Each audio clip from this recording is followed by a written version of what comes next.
Miss Ludington's sister, Edward Bellamy. Chapter 1. The happiness of some lives is distributed pretty evenly over the whole stretch from the cradle to the grave, while that of others comes all at once, glorifying some particular epoch and leaving the rest in shadow. During 1, 5, or 10 blithe years, as the case may be, all the springs of life send up sweet waters, joy is in the very air we breathe, happiness seems our native element. During this period we know what is the zest of living, as compared with the mere endurance of existence, which is, perhaps, the most we have attained to before or since. With men this culminating epoch comes often in manhood, or even at maturity, especially with men of arduous and successful careers. But with women it comes most frequently perhaps in girlhood and young womanhood. Particularly is this wont to be the fact with women who do not marry, and with whom, as the years glide on, life becomes lonelier and its interests fewer. By the time Miss Ida Ludington was 25 years old she recognized that she had done with happiness, and that the pale pleasures of memory were all which remained to her. It was not so much the mere fact that her youth was past, saddening though that might be, which had so embittered her life, but the peculiarly cruel manner in which it had been taken from her. The Ludingtons were one of the old families of Hilton, a little farming village among the hills of Massachusetts. They were not rich, but were well-to-do, lived in the largest house in the place, and were regarded somewhat as local magnates. Miss Ludington's childhood had been an exceptionally happy one, and as a girl she had been the belle of the village.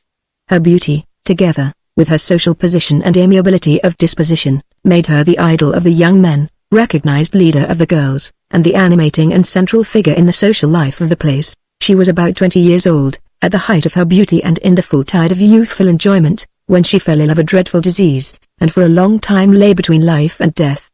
Or, to state the case more accurately, the girl did die. It was a sad and faded woman who rose from that bed of sickness. The ravages of disease had not left a vestige of her beauty. It was hopelessly gone.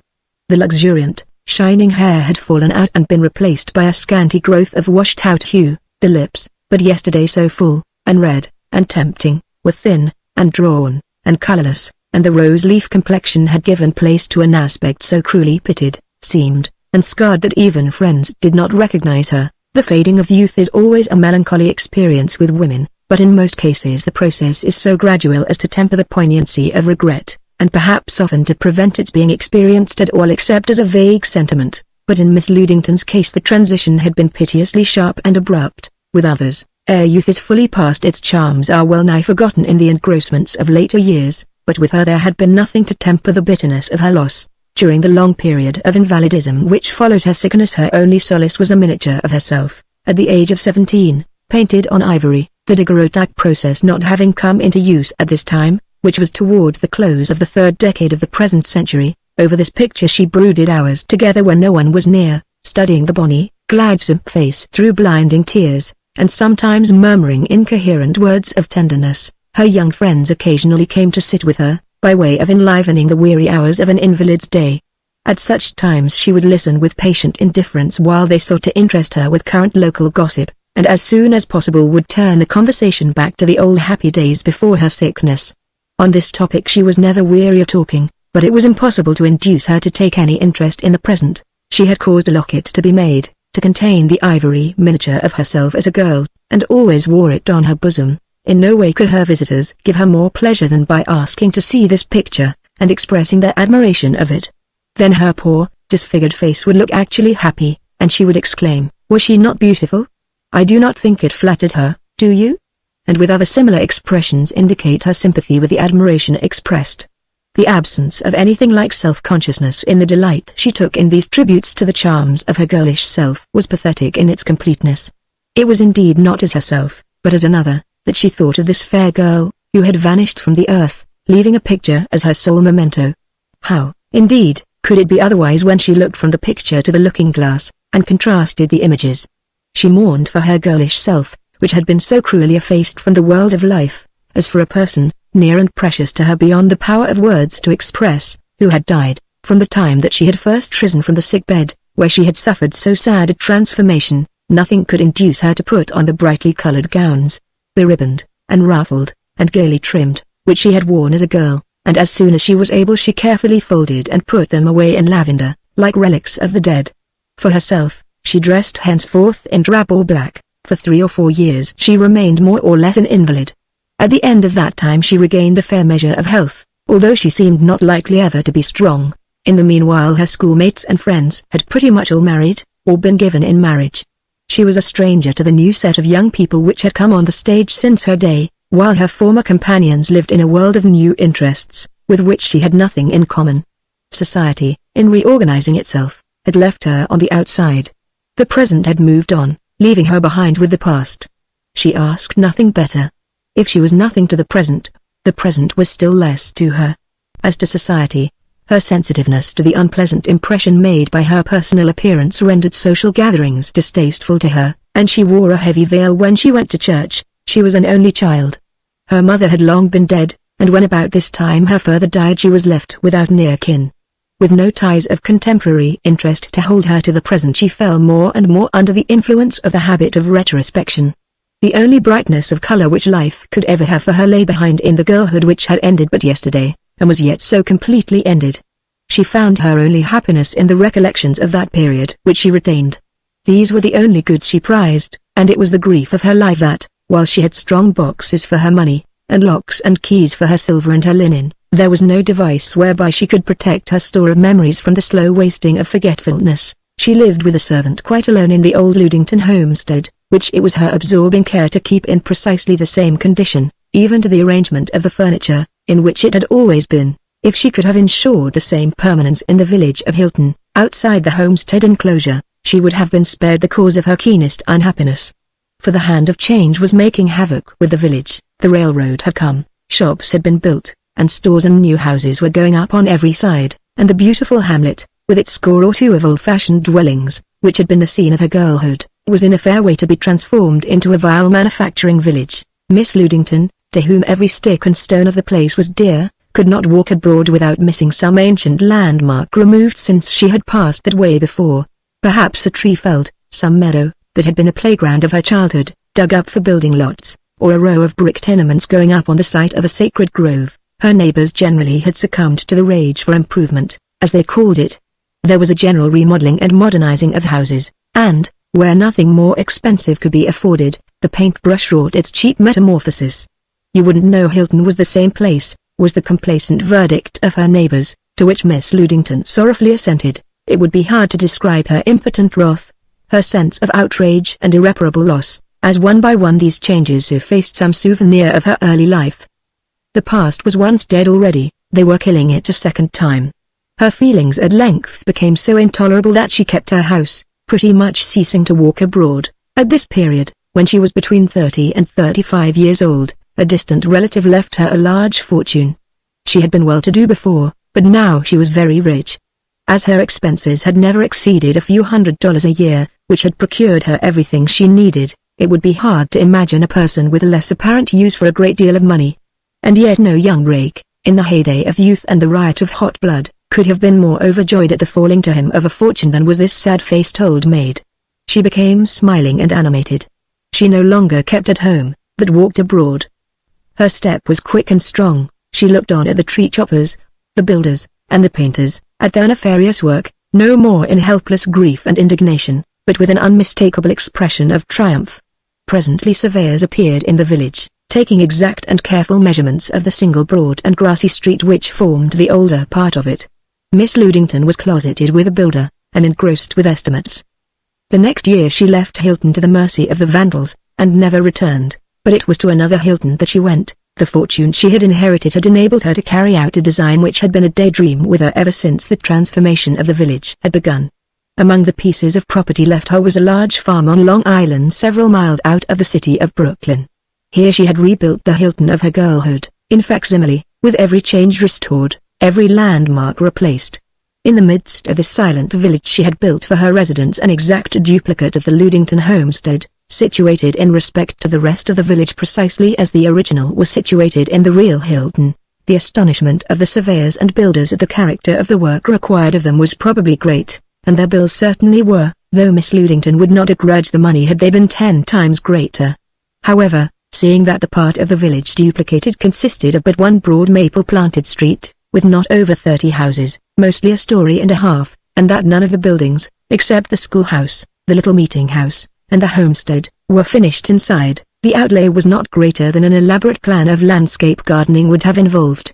The furniture and fittings of the Massachusetts homestead, to the least detail, had been used to fit up its Long Island duplicate, and when all was complete and Miss Ludington had settled down to housekeeping, she felt more at home than in 10 years past. True, the village which she had restored was empty, but it was not more empty than the other Hilton had been to her these many years, since her old schoolmates had been metamorphosed into state fathers and mothers. These respectable persons were not the schoolmates and friends of her girlhood, and with no hard feelings toward them, she had still rather resented seeing them about, as tending to blur her recollections of their former selves, in whom alone she was interested. That her new Long Island neighbors considered her mildly insane was to her the least of all concerns. The only neighbors she cared about were the shadowy forms which peopled the village she had rescued from oblivion, whose faces she fancied smiling gratefully at her from the windows of the homes she had restored to them, for she had a notion that the spirits of her old neighbors, long dead, had found out this resurrected Hilton, and were grateful for the opportunity to revisit the unaltered scenes of their passion.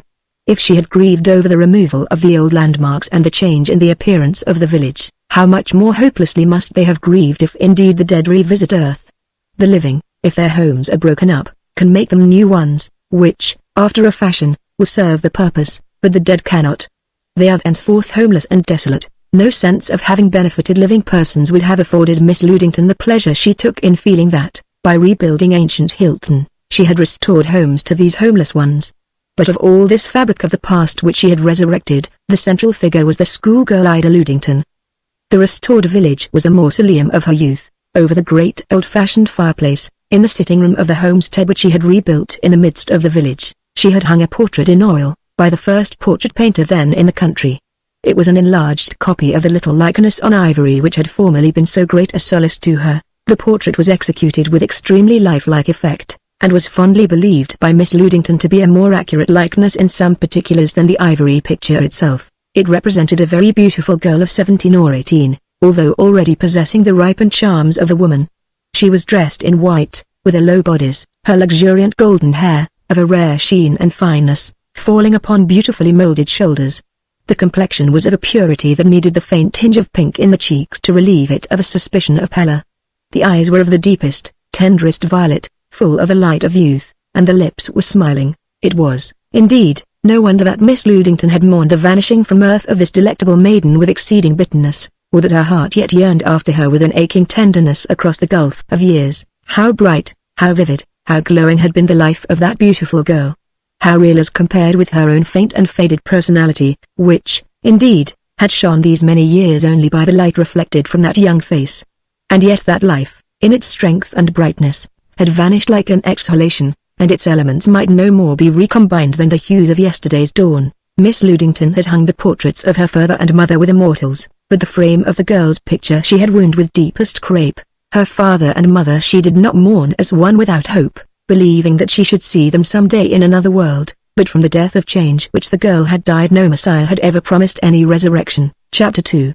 The solitude in which Miss Ludington lived had become, through habit, so endeared to her that when, a few years after she had been settled in her ghostly village, a cousin died in poverty, bequeathing to her with his last breath a motherless infant boy, it was with great reluctance that she accepted the charge. She would have willingly assumed the support of the child, but if it had been possible would have greatly preferred providing for him elsewhere to bringing him home with her. This, however, was impracticable, and so there came to be a baby in the old maid's house. Little Paul Dorema was 2 years old when he was brought to live with Miss Ludington, a beautiful child, with loving ways, and deep, dark, thoughtful eyes. When he was first taken into the sitting room, the picture of the smiling girl over the fireplace instantly attracted his gaze, and, putting out his arms, he cooed to it.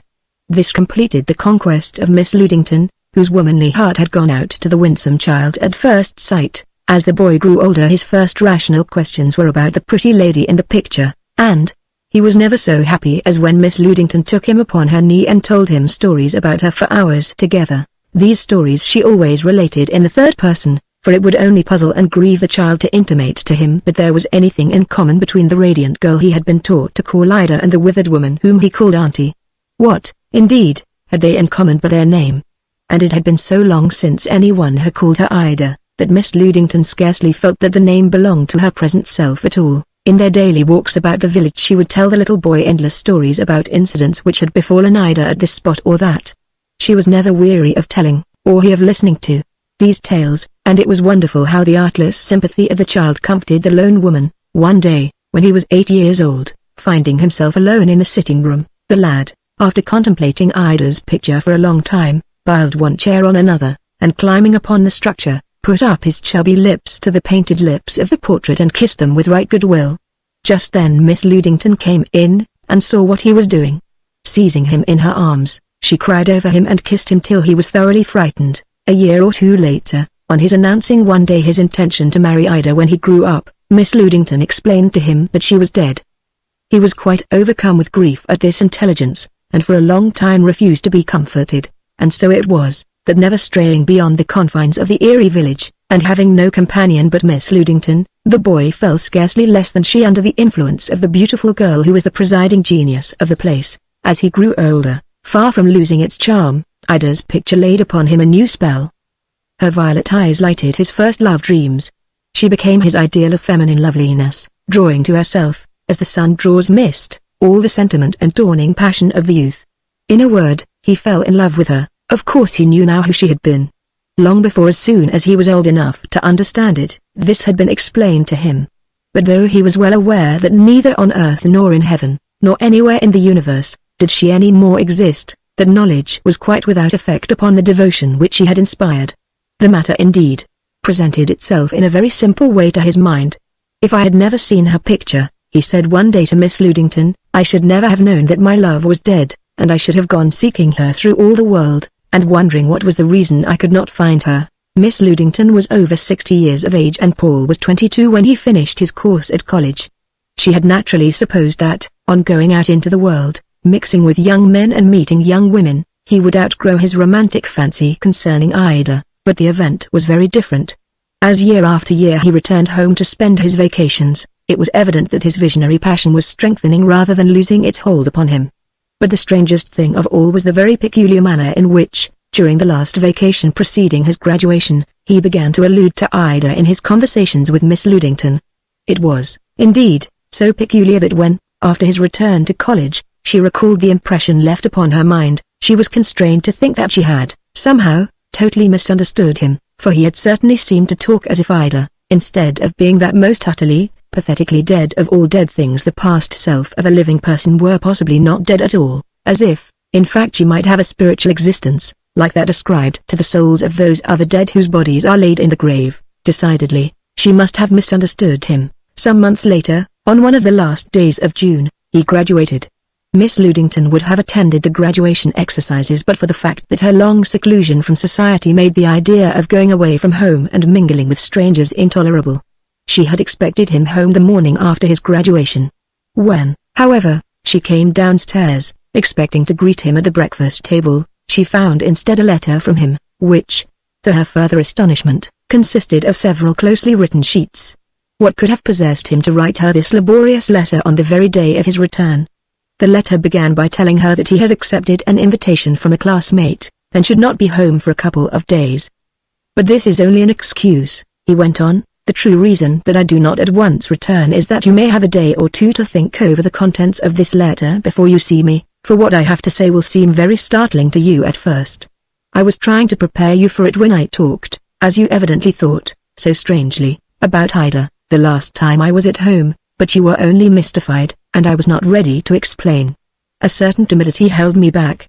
It was so great a matter that I was afraid to broach it by word of mouth lest I might fail to put it in just the best way before your mind, and its strangeness might terrify you before you could be led to consider its reasonableness. But, now that I am coming home to stay, I should not be able to keep it from you, and it has seemed to me better to write you in this way, so that you may have time fully to debate the matter with your own heart before you see me.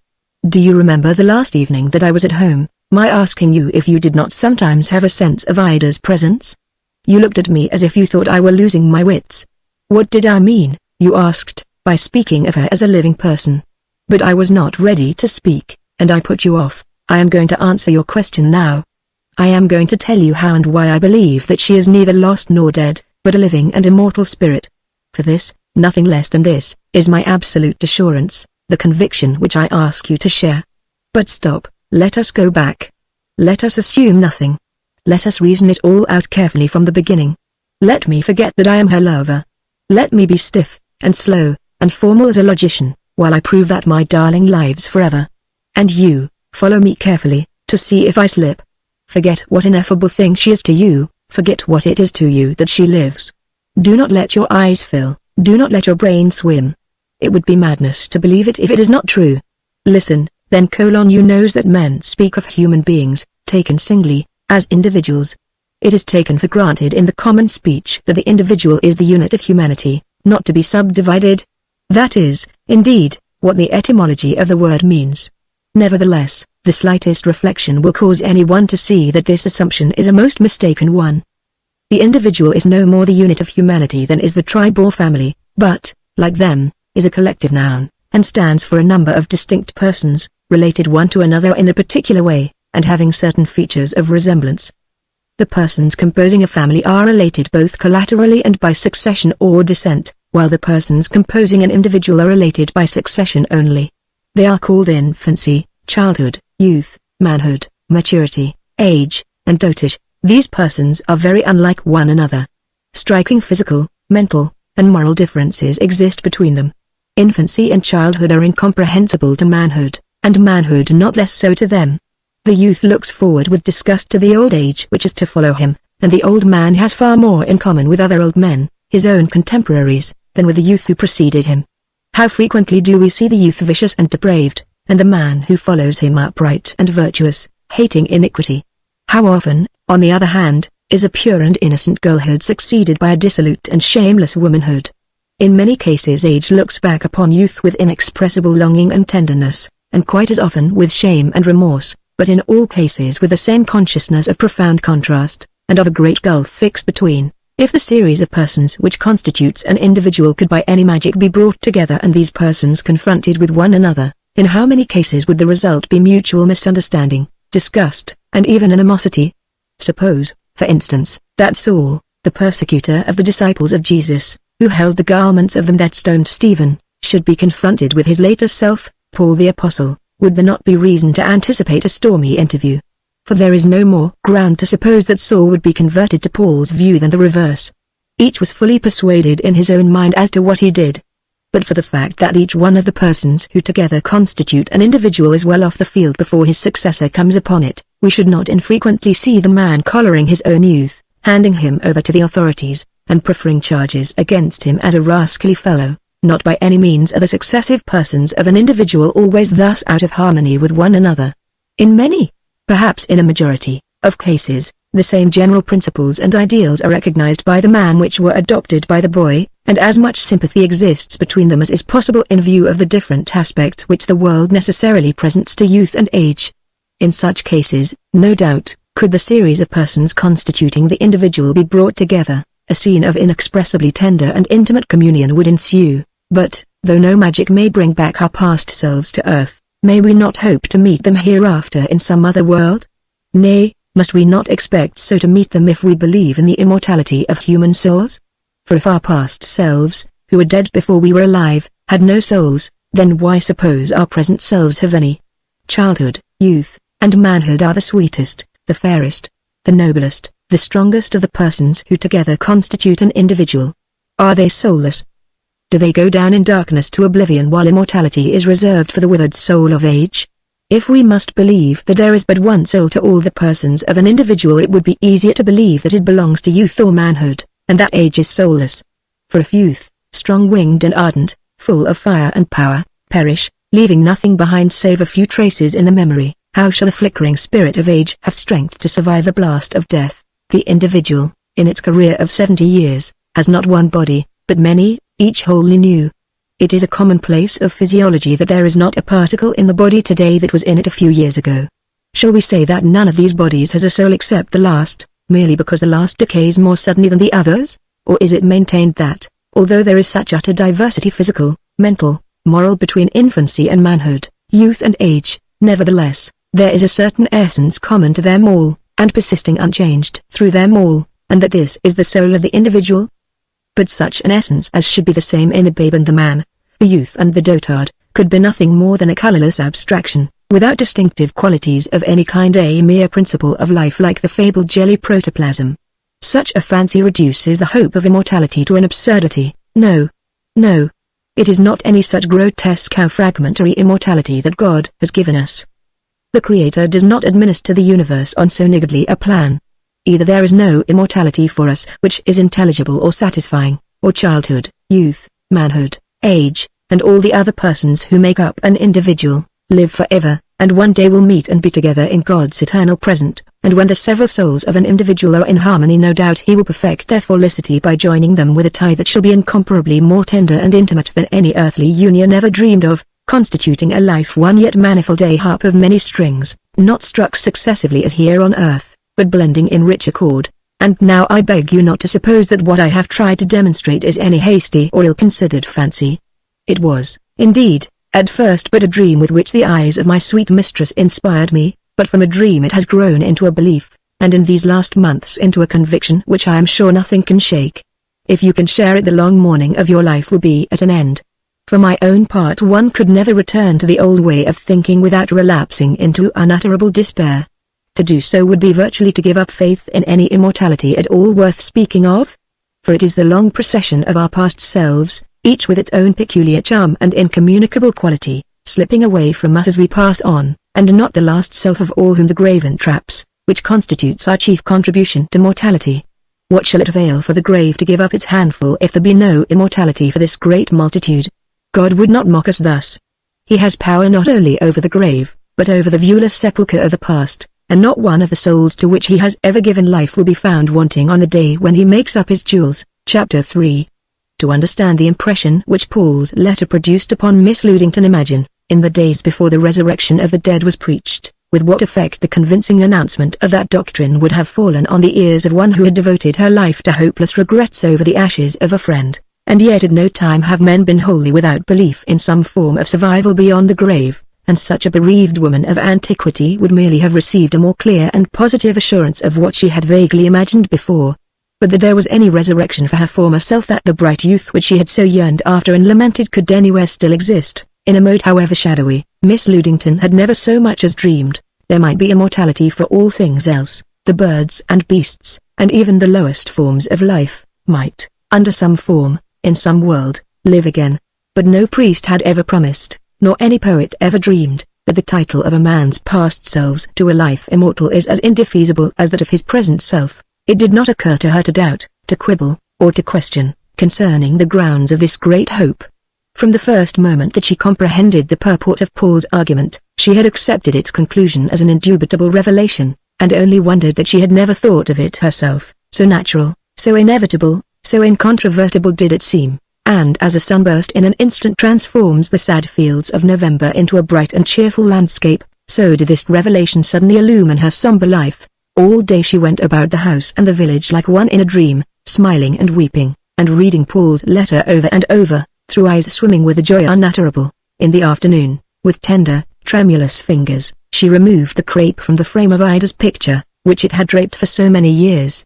As she was performing this symbolic act, it seemed to the old lady that the fair young face smiled upon her.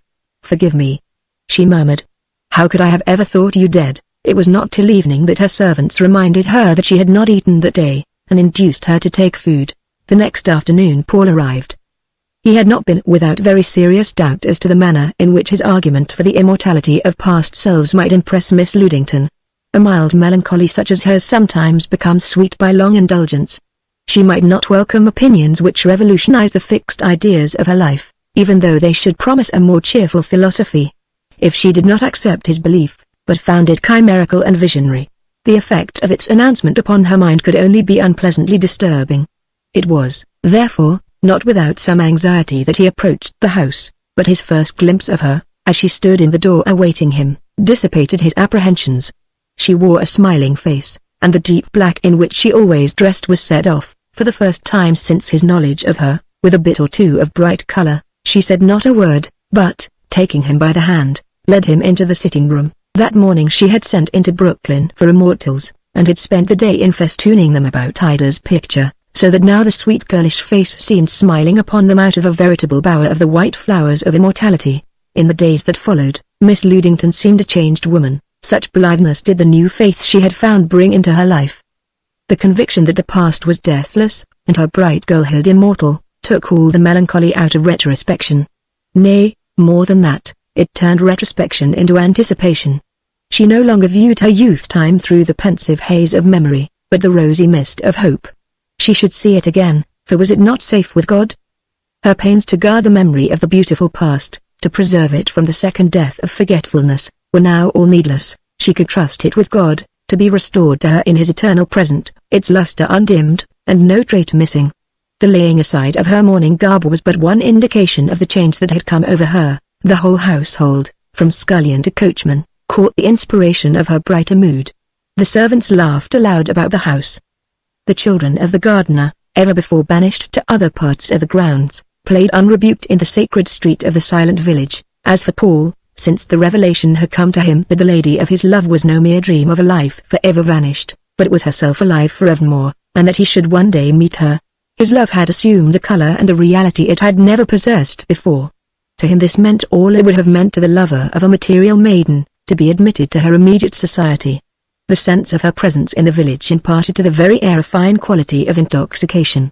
The place was her shrine, and he lived in it as in a sanctuary. It was not as if he should have to wait many years, till death, before he should see her. As soon as he gave place to the later self which was to succeed him, he should be with her. Already his boyish self had no doubt greeted her, and she had taken in her arms the baby Paul who had held his little arms out to her picture 20 years before. To be in love with the spirit of a girl, however beautiful she might have been when on earth, would doubtless seem to most young men a very chimerical sort of passion, but Paul, on the other hand, looked upon the species of attraction which they called love as scarcely more than a gross appetite. During his absence from home he had seen no woman's face that for a moment rivaled Ida's portrait. Shy and fastidious, he had found no pleasure in ladies' society, and had listened to his classmates talk of flirtations and conquests with secret contempt. What did they know of love? What had their coarse and sensuous ideas in common with the rare and delicate passion to which his heart was dedicated? A love asking and hoping for no reward, but sufficient to itself. He had spent but a few weeks at home when Miss Ludington began to talk quite seriously to him about studying for some profession. He was rather surprised at this, for he had supposed she would be glad to have him at home, for a while at least, now that he had done with college. To Paul, at this time, the idea of any pursuit which would take him away from the village was extremely distasteful, and he had no difficulty in finding excuses enough for procrastinating a step for which, indeed, no sort of urgency could be pretended. He was to be Miss Ludington's heir, and any profession which he might adopt would be purely ornamental at most. Finding that he showed no disposition to consider a profession, she dropped that point and proposed that he should take 6 months of foreign travel, as a sort of rounding off of his college course. To the advantages of this project he was, however, equally insensible. When she urged it on him, he said, "Why, Auntie, one would say you were anxious to get rid of me. Don't we get on well together? Have you taken a dislike to me? I'm sure I'm very comfortable here. I don't want to do anything different, or to go off anywhere.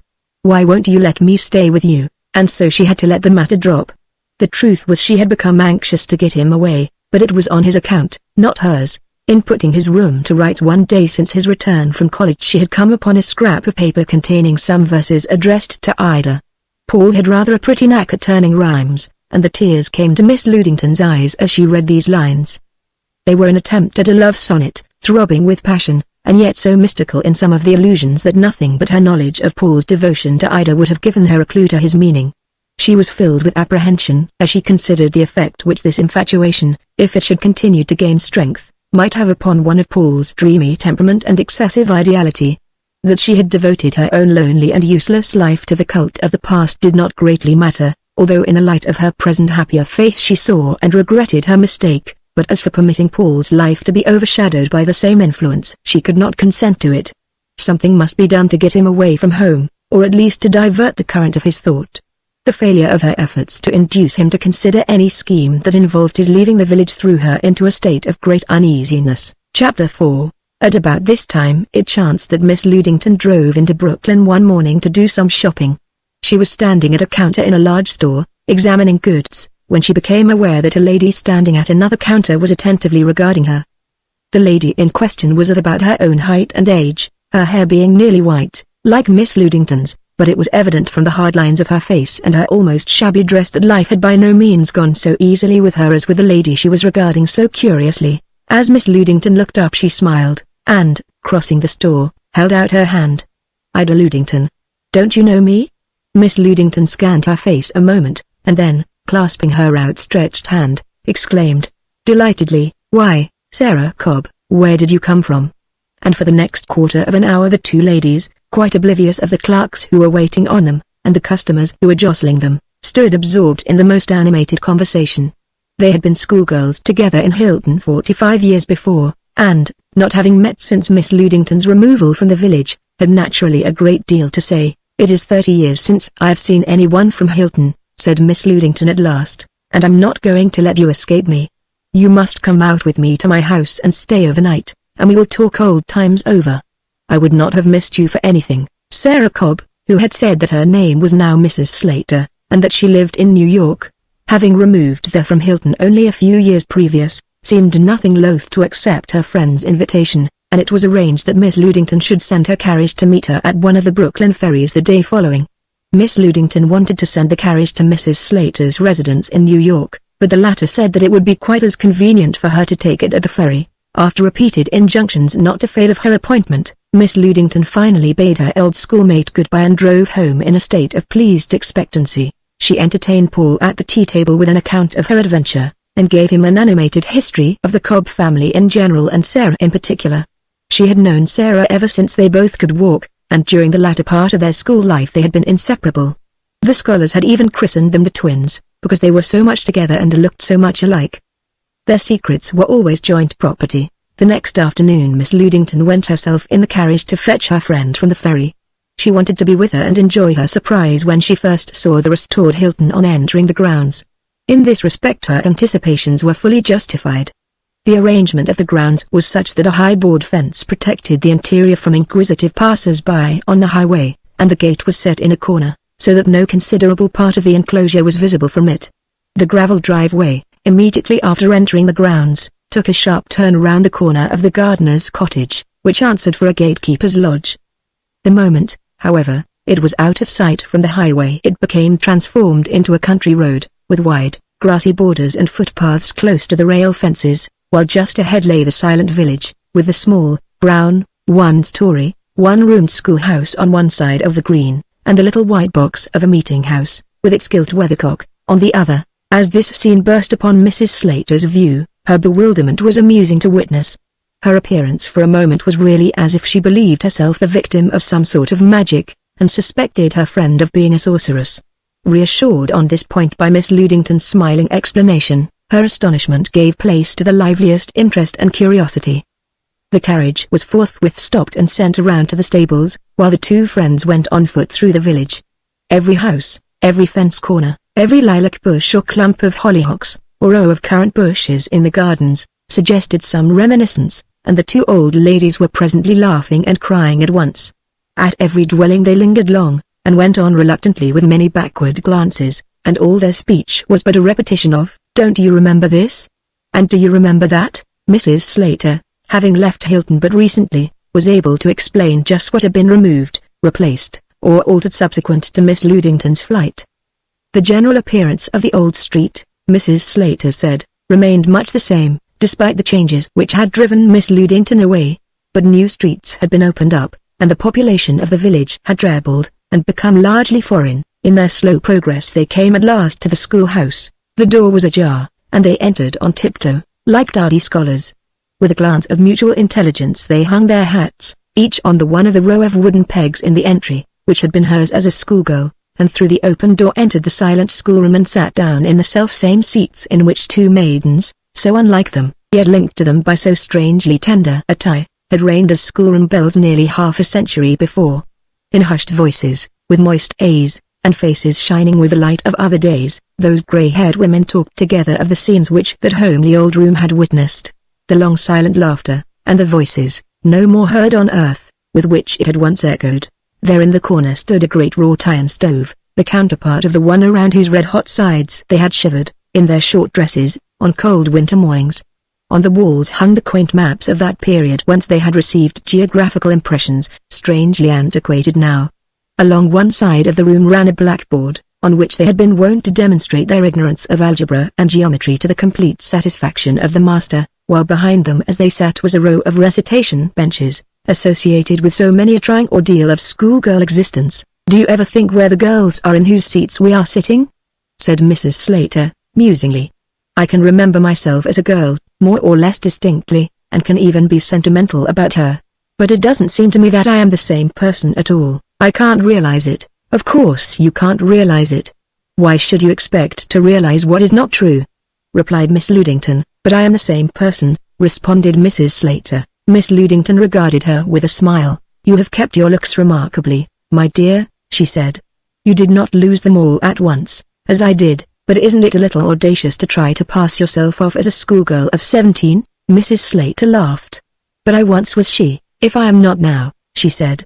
You won't deny that. I certainly shall deny it, with your permission, replied Ludington. I remember her very well, and she was no more an old woman like you than you are a young girl like her. Mrs. Slater laughed again. How sharp you are getting, my dear, she said. Since you're so close after me, I shall have to admit that I have changed slightly in appearance in the 40-odd years since we went to school at Hilton, and I'll admit that my heart is even less like a girl's than my face. But, though I have changed so much, I am still the same person, I suppose. Which do you mean? Inquired Miss Ludington. You say in one breath that you are a changed person, and that you are the same person. If you are a changed person you can't be the same, and if you are the same you can't have changed. I should really like to know what you are driving at, said Mrs. Slater, calmly. It seems to me that we are disputing about words. Oh, no, not about words. It is a great deal more than a question of words, exclaimed Miss Ludington. You say that we old women and the girls who sat here 40 years and more ago are the same persons, notwithstanding we are so completely transformed without and within. I say we are not the same, and thank God, for their sweet sakes, that we are not. Surely that is not a mere dispute about words. But, if we are not those girls, then what has become of them?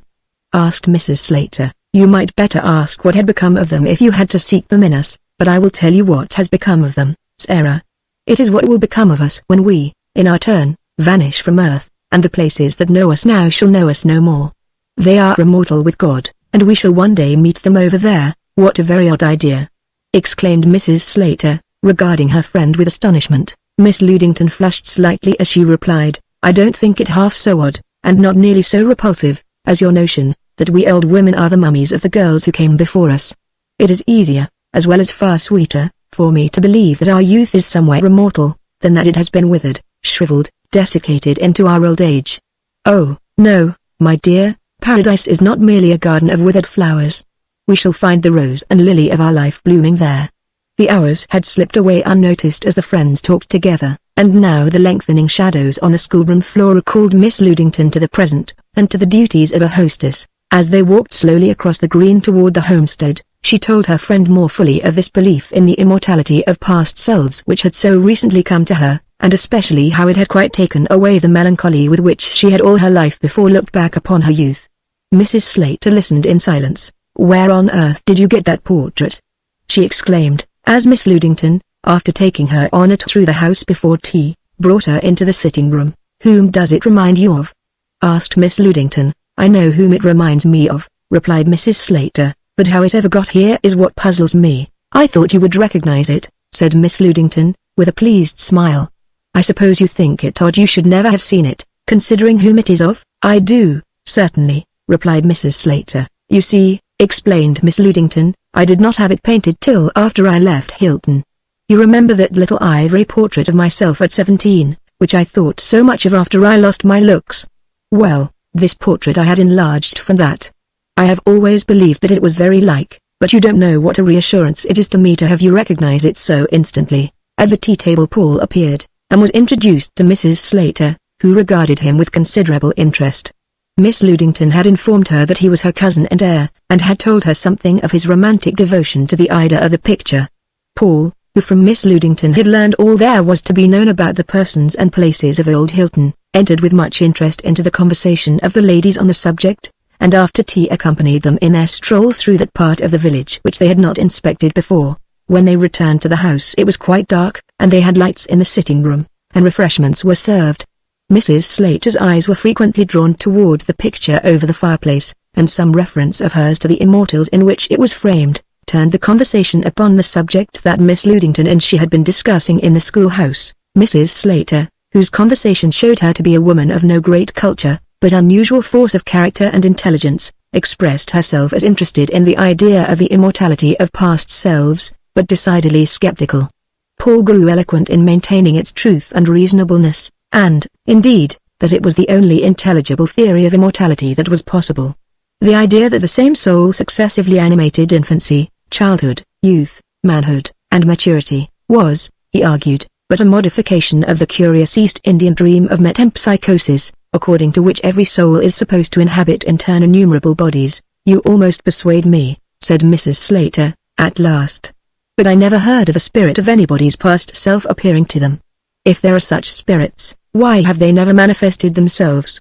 Nobody ever heard of the spirit of one's past self appearing at a spiritualist séance, for instance." "There is one evidence among others," replied Paul. "That spiritualism is a fraud. The mediums merely follow the vulgar superstition in the kind of spirits that they claim to produce." "Very likely you are right," said Mrs. Slater. "In fact, I presume you are quite right. And yet, if I really believed as you do you know what I would do? I would go to some of the spirit mediums over in New York, of whom the papers are giving such wonderful accounts, and let them try to materialize for me the spirit of my youth. Probably they couldn't do it, but possibly they might, and a mighty little sight, Mr. Darima, is more convincing than all the belief in the world. If I could see the spirit of my youth face to face, I should believe that it had a separate existence from my own. Otherwise, I don't believe I ever could." "But the mediums are a set of humbugs," exclaimed Paul, and then he added, "I beg your pardon." "Perhaps you are a spiritualist?" "You need not beg my pardon," said Mrs. Slater, good-humoredly. "I'm not a spiritualist beyond thinking, and that is only lately that there may possibly be something in it, after all. Perhaps there may be, for example, 1 part of truth to 100 parts of fraud. I really don't believe there is more. Now, as you think the mediums humbugs, and I am sure most of them are, their failure to accomplish anything would not shake your faith in your theory, and you would only have lost an evening and the fee you paid the medium. On the other hand, there is a bare possibility, mind you, I think it is no more than that, a bare possibility, say the smallest possible chance, but a chance that you would see her," and Mrs. Slater glanced at the portrait. Paul turned pale. Miss Ludington, with much agitation, exclaimed, "If I thought there was any possibility of that, do you suppose, Sarah, that I would consider time or money?" "I don't suppose you would," replied Mrs. Slater. "You would not need to, but the money is something which I should have to consider, if it were my case. The best materializing mediums charge pretty well. Mrs. Legrand, who I believe is considered the leading light just now, charges $50 for a private séance. Now, $50, I suppose, does not seem a large sum to you, but it would be a great deal for a poor woman like me to spend. And yet if I believed this wonderful thing that you believe, and I thought there was 1 chance in a million that this woman could demonstrate it to me by the assurance of sight, I would live on crusts from the gutter till I had earned the money to go to her." Paul rose from his chair, and, after walking across the floor once or twice, stood leaning his arm on the mantelpiece. He cleared his throat, and said, "Have you ever seen this Mrs. Legrand yourself? I mean, have you ever been present at one of her séances?" "Not on my own account," replied Mrs. Slater. "It was a mere accident my chancing to know anything about her. I have a friend, a Mrs. Renehart, who has recently lost her husband, and she got in the way of going to this Mrs. Legrand's séances to see him, and once she took me with her." Miss Ludington and Paul waited a moment, and then, perceiving that she was not going to say anything more, exclaimed in the same breath, "Did you see anything?" "We saw the figure of a fine-looking man," replied Mrs. Slater. "We could distinguish his features and expression very plainly, and he seemed to recognize my friend. She said that it was her husband. Of course I know nothing about that.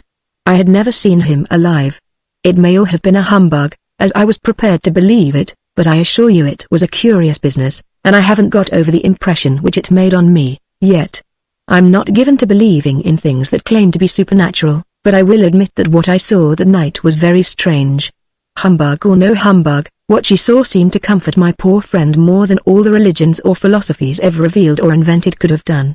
You see, these are so vague, even when we try to believe them, and that was so plain." A silence followed Mrs. Slater's words, during which she sat with an absent expression of countenance and a far-away look, as if recalling in fancy the scene which she had described.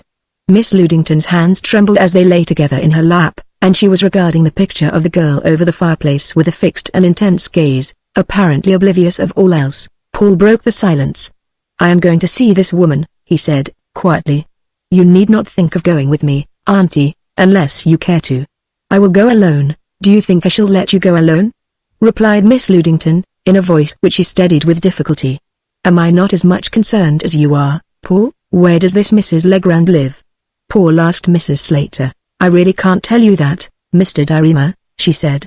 "It was some time ago that I attended the séance I spoke of, and all I recall is that it was somewhere in the lower part of the city, on the east side of the Broadway, if I am not mistaken. Perhaps you could ascertain her address from the friend of whom you spoke, if it would not be too much trouble?"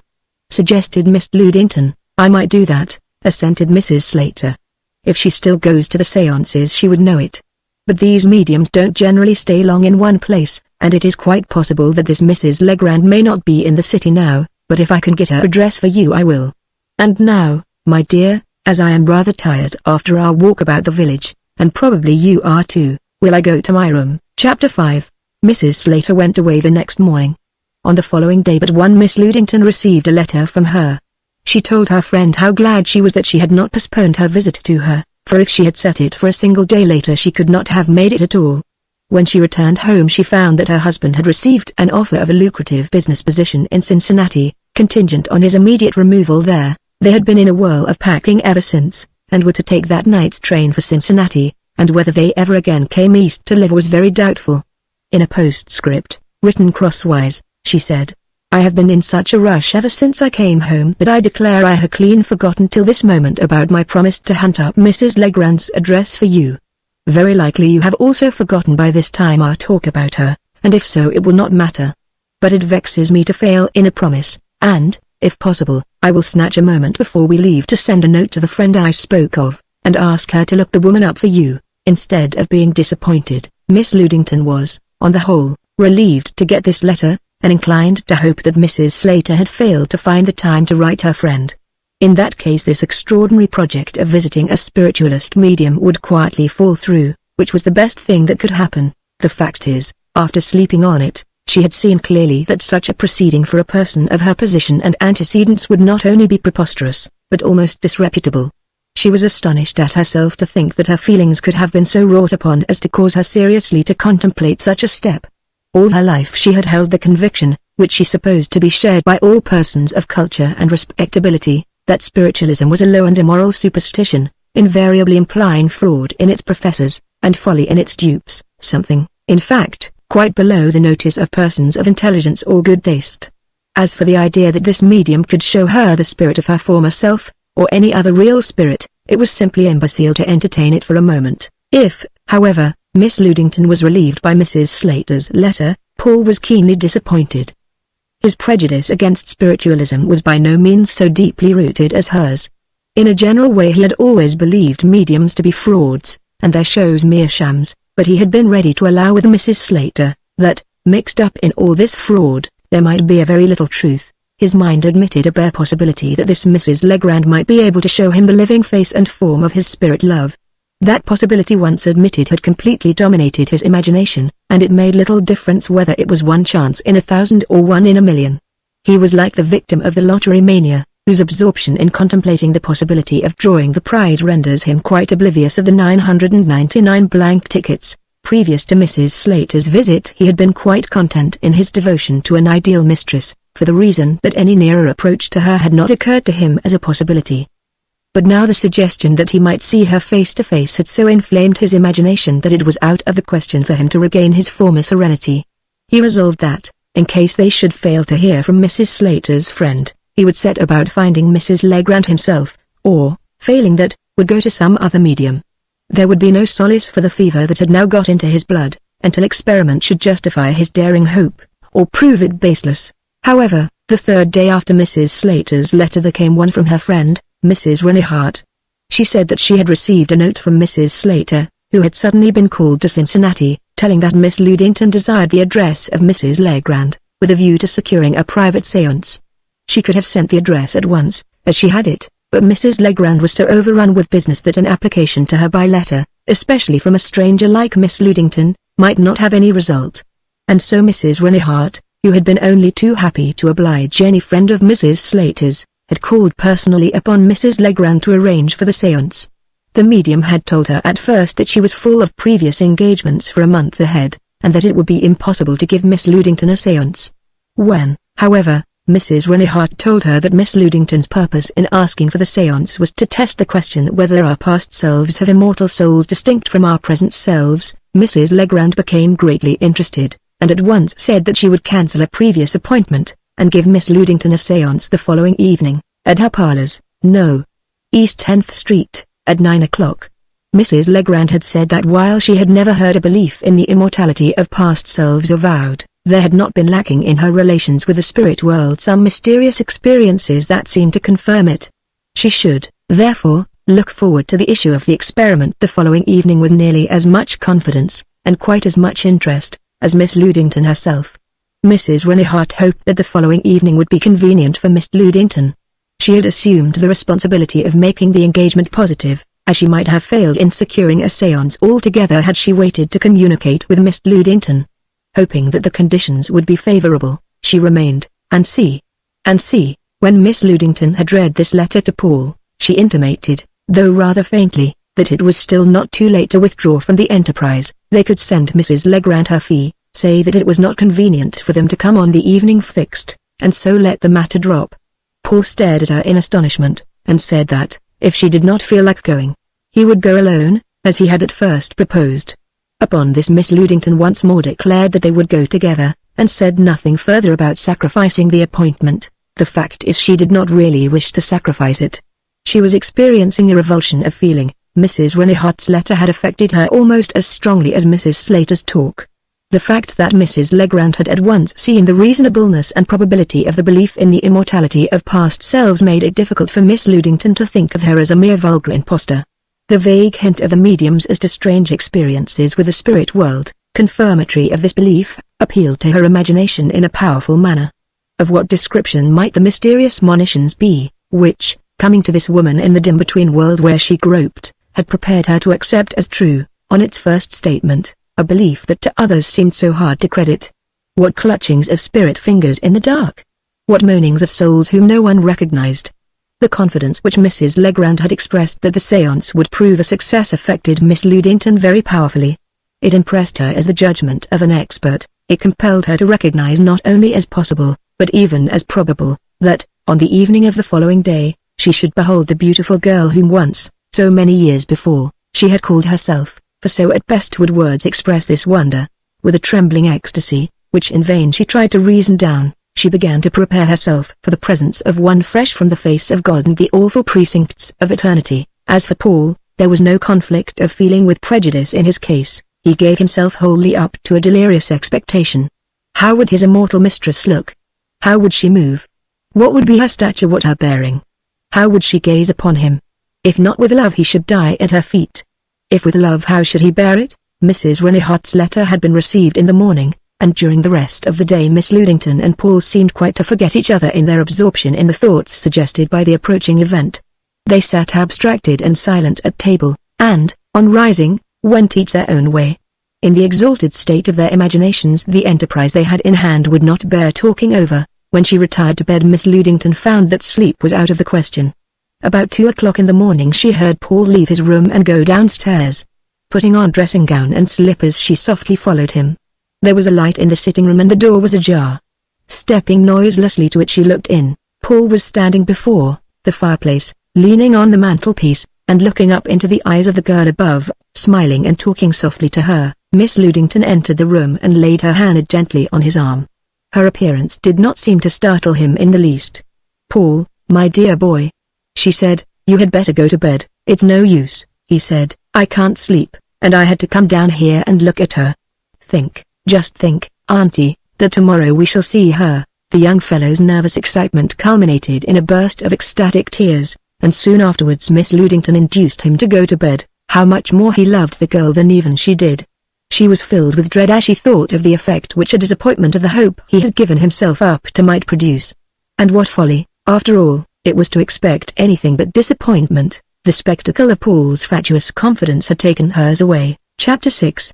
As the drive over to East 10th Street was a long one, the carriage had been ordered at 7 o'clock, and soon after tea, of which neither Miss Ludington nor Paul had been able to take a mouthful. They set out. "I am afraid we are doing something very wrong and foolish," said Miss Ludington, feebly, as the carriage rolled down the village street. During the drive of nearly 2 hours not another word was said. The carriage at length drew up before the house in 10th Street. It stood in a brick block, and there was no sign of the business pursued within, except a small white card on the door bearing the words, "Mrs. Legrand. Materializing, Business, and Test Medium." Clairvoyant, an old-looking little girl of 10 or 12 years of age opened the door. The child's big black eyes, and long snaky locks falling about a pale face, gave her an elfish look quite in keeping with the character of the house. She at once ushered the callers into the front parlor, where a lady and gentleman were sitting, who proved to be Mrs. Legrand and her manager and man of business, Dr. Hull. The latter was a tall person, of highly respectable and even imposing appearance, to which a high forehead, a pair of gold-bowed spectacles, and a long white beard considerably added. He looked like a scholar, and his speech was that of a man of education. Mrs. Legrand was a large woman, with black hair sprinkled with grey and worn short like a man's. She had a swarthy complexion, and her eyes were surrounded by noticeably large dark rings, giving an appearance of wretched ill health. Her manner was extremely languid, as of a person suffering from nervous exhaustion. She kept her eyes half shut, and spoke as if with an effort. "Did Mrs. Renihart tell you," she said to Miss Ludington, "of the interest which I feel in your theory, that the souls of our past selves exist in spirit land? If my seance tonight realizes your expectations, spirit science will have taken a great step forward. My conviction will remain the same whatever the result may be tonight," said Miss Ludington. "I am glad to hear you say so," replied Mrs. Legrand languidly, "but I feel that we shall be successful, and my intuitions rarely deceive me." A trembling came over Paul at these words. There was a little more general conversation, and the silence which followed was interrupted by Dr. Hull. "I suppose there is no reason why the seance should not proceed, Mrs. Legrand?" "I know of none," assented that lady in lifeless tones. "Please show our friends the cabinet." Dr. Hull rose. "It is usual," he said, "for those who attend our seances to be asked to satisfy themselves that deception is impossible by an examination of the apartment which Mrs. Legrand occupies during her trance, and from which the materialized spirit appears. Will you kindly step this way?" The room in which they sat was a long apartment, divided by double sliding doors into a front and back parlor, the former of which had been the scene of the preceding conversation. Dr. Hull now conducted the two visitors into the back parlor, which proved to be of similar size and appearance to the front parlor, except that it contained no furniture whatever. There was only one window in the back parlor, and this was firmly closed by inside blinds. It was also uncurtained, and in plain view from the front parlor. Besides the connection with the front parlor, there was but one door in the back parlor. This opened into a small apartment, about 6 feet by 5, which had been taken out of the right-hand rear corner of the back parlor, and was separated from it by a partition reaching to the ceiling. This was the cabinet. It had neither window nor door, except the one into the back parlor. A sofa was its only article of furniture, and this was of wicker work, so that nothing could be concealed beneath it. Mrs. Legrand lies upon this sofa while in a state of trance, during which the spirit is materialized, and appears to us, explained Dr. Hull. A rug lay on the floor of the cabinet, the walls were of hard finished white plaster, quite bare, and the ceiling, like that of the parlors, was plain white, without ornament. There seemed no possibility of introducing any person into the cabinet or the back parlor without the knowledge of those in the front parlor. But Dr. Hull insisted upon making assurance doubly sure by pounding upon the walls and pulling up the rug in the cabinet, to prove that no sliding panel or trapdoor trick was possible. There was something calculated to make an unbeliever very uneasy in the quiet confidence of these people, and the business-like way in which they went to work to make it impossible to account for any phenomenon that might appear, on any other but a supernatural theory. No doubt whatever now remained in the mind of Miss Ludington or Paul that the wonderful mystery which they had hardly dared to dream of was about to be enacted before them. They followed Dr. Hull on his tour of inspection as if they were in a dream, mechanically observing what he pointed out, but replying at random to his remarks, and, indeed, barely aware of what they were doing. The sense of the unspeakably awful and tender scene so soon to pass before their eyes absorbed every susceptibility of their minds, nor indeed would this detective work have had any interest for them in any case. They would have been willing to concede the medium all the machinery she desired. There was no danger that they could be deceived as to the reality of the face and form that for so many years had been enshrined in their memories. There might be as many side entrances to the cabinet as desired, but she whom they looked for could come only from the spirit land. The front parlor, too, having been investigated, to show the impossibility of any persons being concealed there, Dr. Hull proceeded to close and lock the hall door, that being the only exit connecting this suite of rooms with the rest of the house. Having placed a heavy chair against the locked door for further security, he gave the key to Paul. Mrs. Legrand now rose, and without a word to anyone passed through the back parlor and disappeared in the cabinet. As she did so, a wild desire to fly from the room and the house came over Miss Ludington. Not that she did not long inexpressibly to see the vision that was drawing near, whose beautiful feet might even now be on the threshold, but the sense of its awfulness overcame her. She felt that she was not fit, not ready, for it now. If she could only have more time to prepare herself, and then could come again. But it was too late to draw back. Dr. Hull had arranged 3 chairs across the broad doorway between the back and front parlors, and facing the former. He asked Miss Ludington to occupy the middle chair, and, trembling in every limb, she did so. Paul took the chair by her side, the other being apparently for Dr. Hull, the elfish little girl, whom they called Alta, and who appeared to be the daughter of Mrs. Legrand, meanwhile took her place at a piano standing in the front parlor. All being now ready, Dr. Hull proceeded to turn the gas in the 2 parlors very low. The jets in both rooms were controlled by a stopcock in the wall by the side of the doorway between them. There were 2 jets in the back parlor, fastened to the wall dividing it from the front parlor, one on each side of the door, so as to throw light on any figure coming out of the cabinet. The light they diffused, after being turned down, was enough to render forms and faces sufficiently visible for the recognition of acquaintances, though a close study of features would have been difficult. It now appeared that the glass shades of the jets in the back parlor were of a bluish tint, which lent a peculiarly weird effect to the illumination. Dr. Hull now took the remaining chair by Miss Ludington's side, and a perfect silence of some moments ensued, during which she could perfectly hear the beating of Paul's heart. Then Alta began, with a wonderfully soft touch, to play a succession of low, dreamy chords, rather than any set composition music that thrilled the listeners with vague suggestions of the unfathomable mystery and unutterable sadness of human life. She played on and on. It seemed to 2 of the hearers that she played for hours, although it was probably but a few minutes. At last the music flowed slower, trickled, fell in drops, and ceased. They had a sensation of being breathed upon by a faint, cool draught of air, and then appeared in the doorway of the cabinet the figure of a beautiful girl, which, after standing still a moment, glided forth, by an imperceptible motion, into the room. The light, which had before seemed so faint, now proved sufficient to bring out every line of her face and form.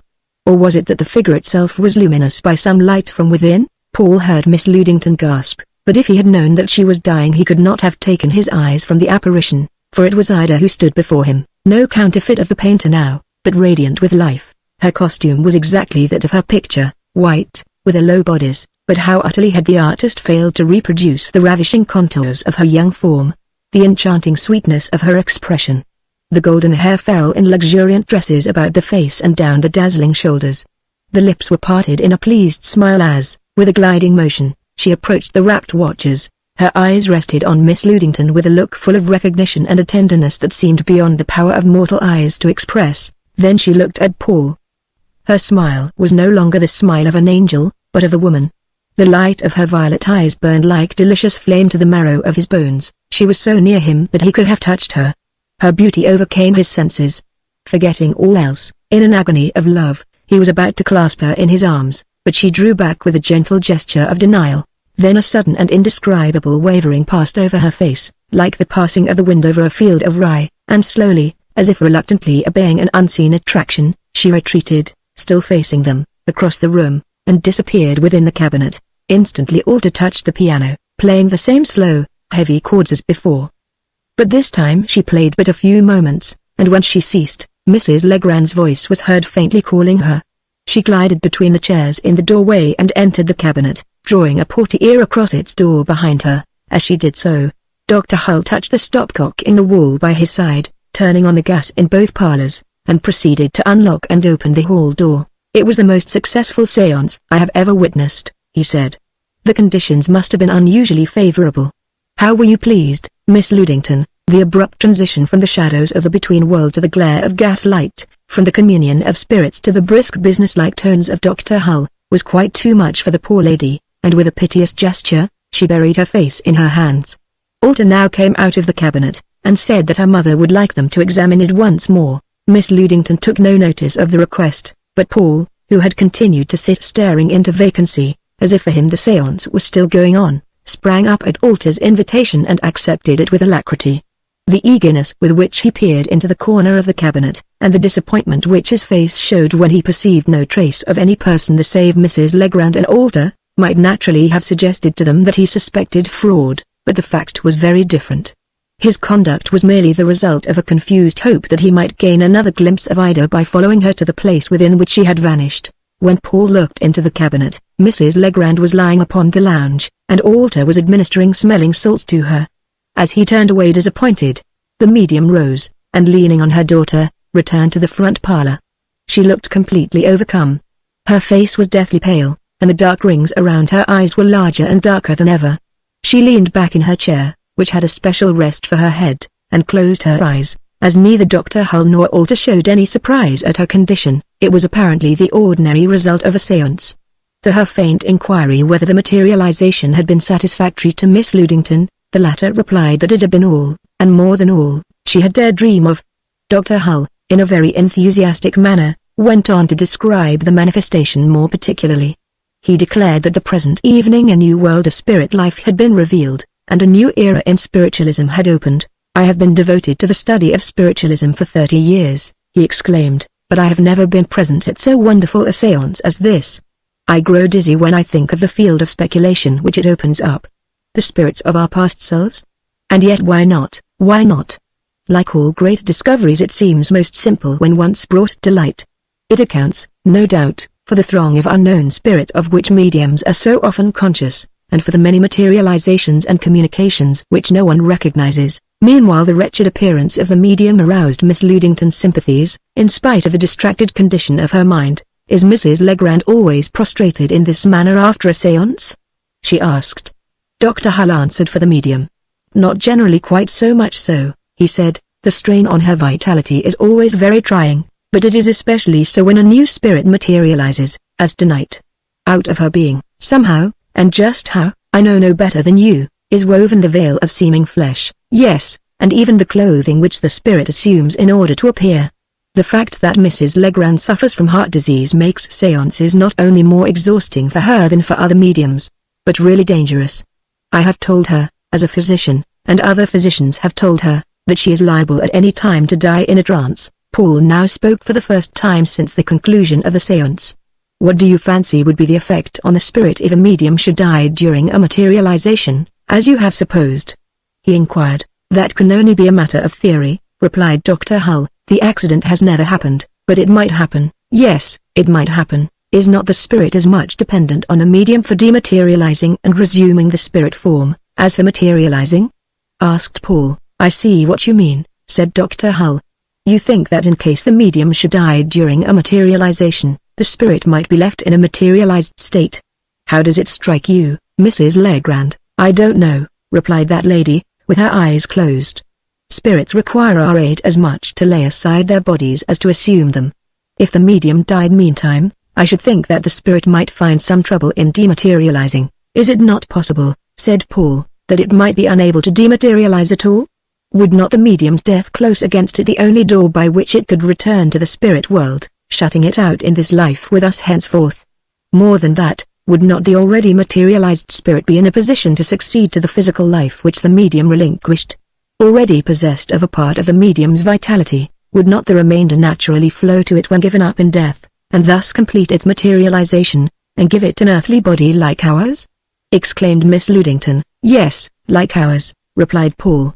"I suppose it would simply take up its former life on earth where it had been left off, ceasing to possess a spirit's powers, and knowing only what and whom it knew at the point when its first life on earth had ceased. After what I have seen tonight, nothing will ever seem impossible to me again," said Miss Ludington. "As Miss Ludington suggests," observed Dr. Hull, "in spiritualism one soon ceases to consider whether a thing be wonderful or not, but only if it be true. And so as to this matter.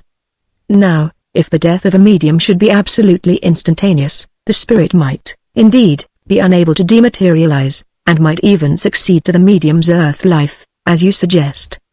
The trouble with the theory, and it seems to me a fatal one, is, that death is almost never, if indeed it is ever, absolutely instantaneous but only comparatively so, and it seems to me that the least possible interval of time would be sufficient to enable the spirit to dematerialize. Consequently, it strikes me, that while the result you suppose is theoretically possible, it could, practically, never occur. Still, the subject is one of mere conjecture at most, and one opinion is, perhaps, as good as another. I think you are probably right, said Paul. It was only a fancy I had. Why does Mrs. Legrand persist in giving séances if she is not in a fit condition?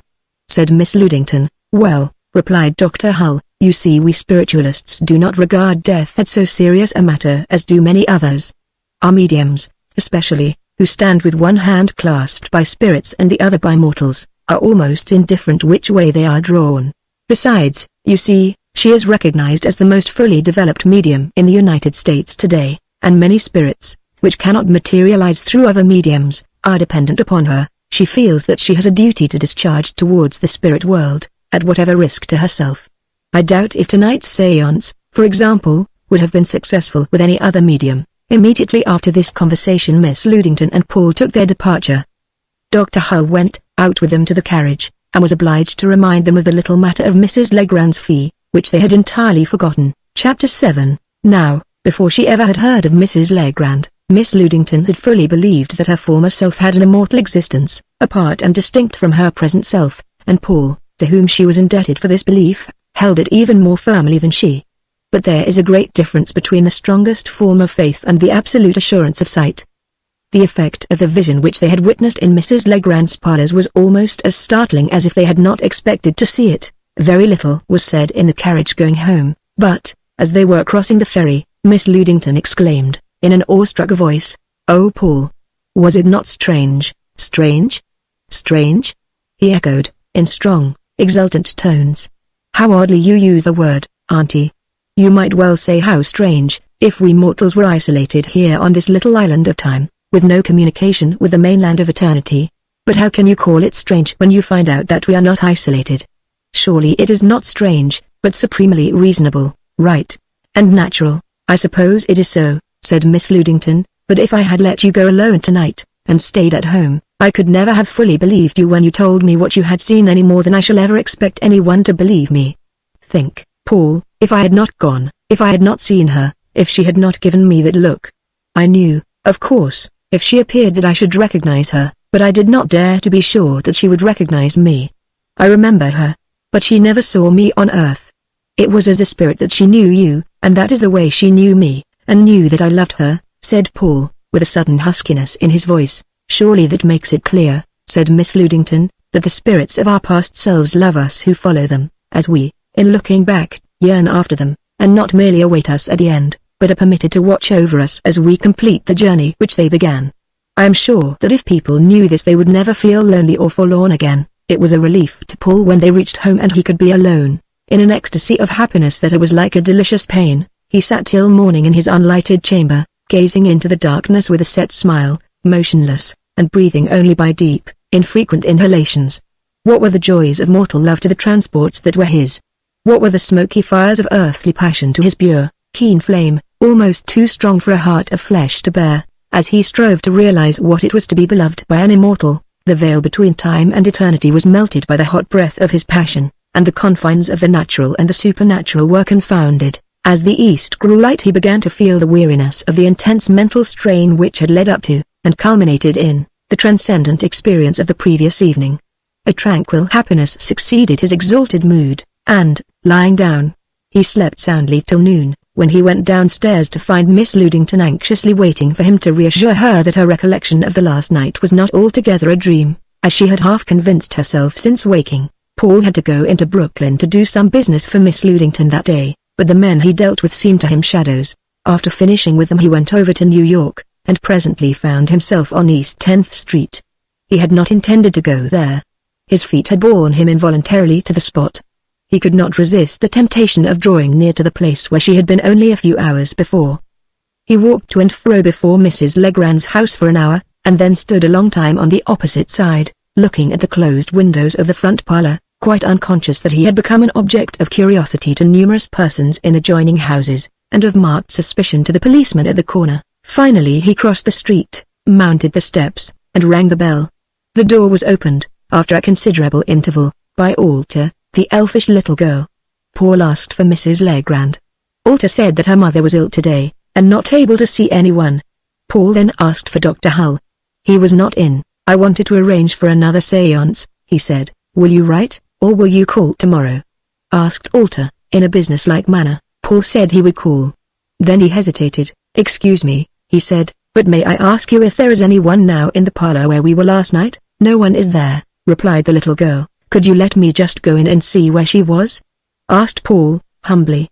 "I would not keep you a moment." Alter, in her character of doorkeeper to this house of mystery, was, doubtless, in the habit of seeing queer people, bent on queer errands. She merely asked him to step within the hall, saying that she would speak to her mother. Presently she returned with the desired permission, and, producing a key, unlocked the parlor door, and ushered Paul in. It was late in the afternoon, and the heavy curtains and blinds left the rooms almost dark. There was barely light enough to see that all was just as it had been the night before. The sounds of the street penetrated the closed apartments but faintly. With the step of one on holy ground, Paul advanced to the spot where he had been seated when the vision appeared to him the night before. Aided by the darkness, the silence, and by the identity of the surroundings, the memory of that vision returned to him as he stood there with a vividness which, in the overwrought condition of his nerves, it was impossible for him to distinguish from reality. Once more a radiant figure glided noiselessly from the cabinet, which was darkly outlined in the corner of the room, and stood before him. Once more her eyes burned on his, until, forgetting all but her beauty, he put forth his arms to clasp her. A startled exclamation from Walter banished the vision, and he perceived that he was smiling upon the empty air. He went away from the house ecstatically happy. He believed that he had really seen her.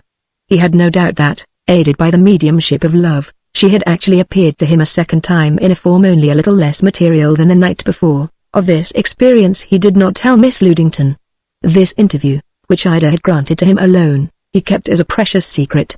The next day, as he had promised, Paul called at Mrs. Legrand's and saw Dr. Hull. That gentleman was unable to promise him anything definite about a séance, on account of Mrs. Legrand's continued illness. "Is she seriously sick?" asked Paul, with a new terror. "I think not," said Dr. Hull, "but her trouble is of the heart, the result of the nervous crises which a trance medium is necessarily subject to, and a disease of the heart may at any time take an unexpected turn." "Has she the best advice?" asked Paul. "Excuse me, but if she has not, and if her pecuniary means do not enable her to afford it, I beg you will let me secure it for her." Dr. Hull thanked him, but said that he was a physician himself, and that, on account of his acquaintance with her constitutional peculiarities, Mrs. Legrand considered him, and he considered himself, better able to treat her than any strange physician. "You seem to be very much interested in her case," added the doctor, with a slight intonation of surprise. "Can you wonder?" replied Paul. "Is she not doorkeeper between this world and the world of spirits where my love is? Don't think me brutal if I confess to you that what I think of most is that her death might close the door." "I do not think you brutal," replied Dr. Hull. "What you feel is very natural. Is it not strange, is it not hard to bear," cried Paul, giving way to his feelings, "that the key of the gate between the world of spirits and of men should be entrusted to a weak and sickly woman? It is hard to bear, no doubt," replied Dr. Hull, "but it is not strange. It is in accordance with the laws by which this world has always been conducted. From the beginning has not the power of calling spirits out of the unknown into this earth life been entrusted to weak and sickly women? What the world loosely calls spiritualism is no isolated phenomenon nor set of phenomena. The universe is spiritual. Much as we claim for our mediums, the mediumship of motherhood is far more marvelous. Our mediums can enable spirits already alive, and able by their own wills to cooperate, to pass before our eyes for a moment. To hold them longer in our view exceeds their power. But these other women, these mothers, call souls out of nothingness, and clothe them with bodies, so that they speak, walk, work, love, and hate, some 40, some 50, some 70 years. "You are right," said Paul, bowing his head. "It is not strange, though it is hard to bear." The effect of the séance at Mrs. Legrand's upon Miss Ludington had been far less disturbing than upon Paul. To her it had been a lofty spiritual consolation, setting the seal of absolute assurance upon a faith that had been before too great, too strange, too beautiful for her to fully realize. When Paul brought word that Mrs. Legrand was sick and might die, and that if she died that first vision of Ida might also prove the last to be vouchsafed them on earth, although she was deeply grieved, yet the thought did not seem so intolerable to her as to him. She had, indeed, hoped that from time to time she should see Ida again. Still, her life was mostly past, and it was chiefly upon the communion they would enjoy in heaven, not momentary and imperfect as here, but perennial and complete. that her heart was set. Very different was it with Paul. He was young, heaven was very far off, and the way thither, unless cheered by occasional visitations of his radiant mistress, seemed inexpressibly long and dreary. The nature of his sentiment for Ida had changed since he had seen her clothed in a living form, from the worship of a sweet but dim ideal to the passion which a living woman inspires. He thought of her no more as a spirit, lofty and serene, but as a beautiful maiden with a love light in her eyes. He was not able to find his former inspiration in the picture above the fireplace. Its still enchantment was gone. The set smile, that had ever before seemed so sweet, palled upon him. The eyes, that had always been so tender, now lacked expression. The lips that the boy had climbed up to kiss, how had the artist failed to intimate their exquisite curves? The whole picture had suffered a subtle deterioration, and looked hard, wooden, lifeless, and almost unlike. The living woman had eclipsed the portrait. Fortunate it is for the fame of painters that their originals do not often return to earth. If Mrs. Legrand had been his own mother, Paul could not have been more assiduous in his calls and inquiries as to her condition, nor could his relief have been greater when, a few days later, Dr. Hull told him that the case had taken a favorable turn, and according to her previous experience with such attacks, she would probably be as well as usual by the following day. Dr. Hull said that she had heard of Paul's frequent inquiries for her, and while she did not flatter herself that his interest in her was wholly on her own account, she was, nevertheless, so far grateful that she would give him the first séance which she was able to hold, and that would be, if she continued to improve, on the following evening. Chapter 8. If Miss Ludington's desire for another glimpse of Ida had lacked the passionate intensity of Paul's, she had, notwithstanding, longed for it very ardently, and when at 9 o'clock the next night the carriage drew up before Mrs. Legrand's door, she was in a transport of sweet anticipation. As for Paul, he addressed himself with extreme care for the occasion, and looked to his best advantage. He had said to himself, "Shall I not show her as much observance as I would pay to a living woman?" And who can say, for very odd, sometimes, are the inarticulate processes of the mind, that there was not at the bottom of his thoughts something of a universal lover's willingness to let his mistress see him at his best. They found the front parlour occupied as before by Mrs. Legrand and Dr. Hull, when Alter showed them in. The medium was, as previously, the picture of ill health, and if she did not look noticeably worse than before her sickness, it was merely because she had looked as badly as possible then. In response to inquiries about her health, she admitted that she did not really feel equal to resuming her séances quite so soon, and but for disliking to disappoint them would have postponed this evening's appointment. Dr. Hull had, indeed, urged her to do so. "You must not think of giving a séance if there is any risk of injury to your health," said Miss Ludington, though not without being sensible of a pang of disappointment. "We could not think of letting you do that, could we, Paul?" Paul's reply to this humane suggestion was not so prompt as it should have been. In his heart he felt at that moment that he was as bad as a murderer. He knew that he was willing this woman should risk not only her health, but even her life, rather than that he should fail to see Ida. He was striving to repress this feeling, so far at least as to say that he would not insist upon going on with the séance, when Mrs. Legrand, with a glance through her half-shut eyelids, intimating that she perfectly understood his thoughts, said, in a tone which put an end to the discussion, "Excuse me, but I shall certainly give the séance. I am much obliged for your interest in me, but I am rather notional about keeping my promises, and it is a peculiarity in which my friends have to indulge in. I dare say I shall be none the worse for the exertion. Doctor," she added, "will you allow our friends to inspect the cabinet?" "That is quite needless," said Paul. "Our friends are often willing to waive an inspection," replied Dr. Hull.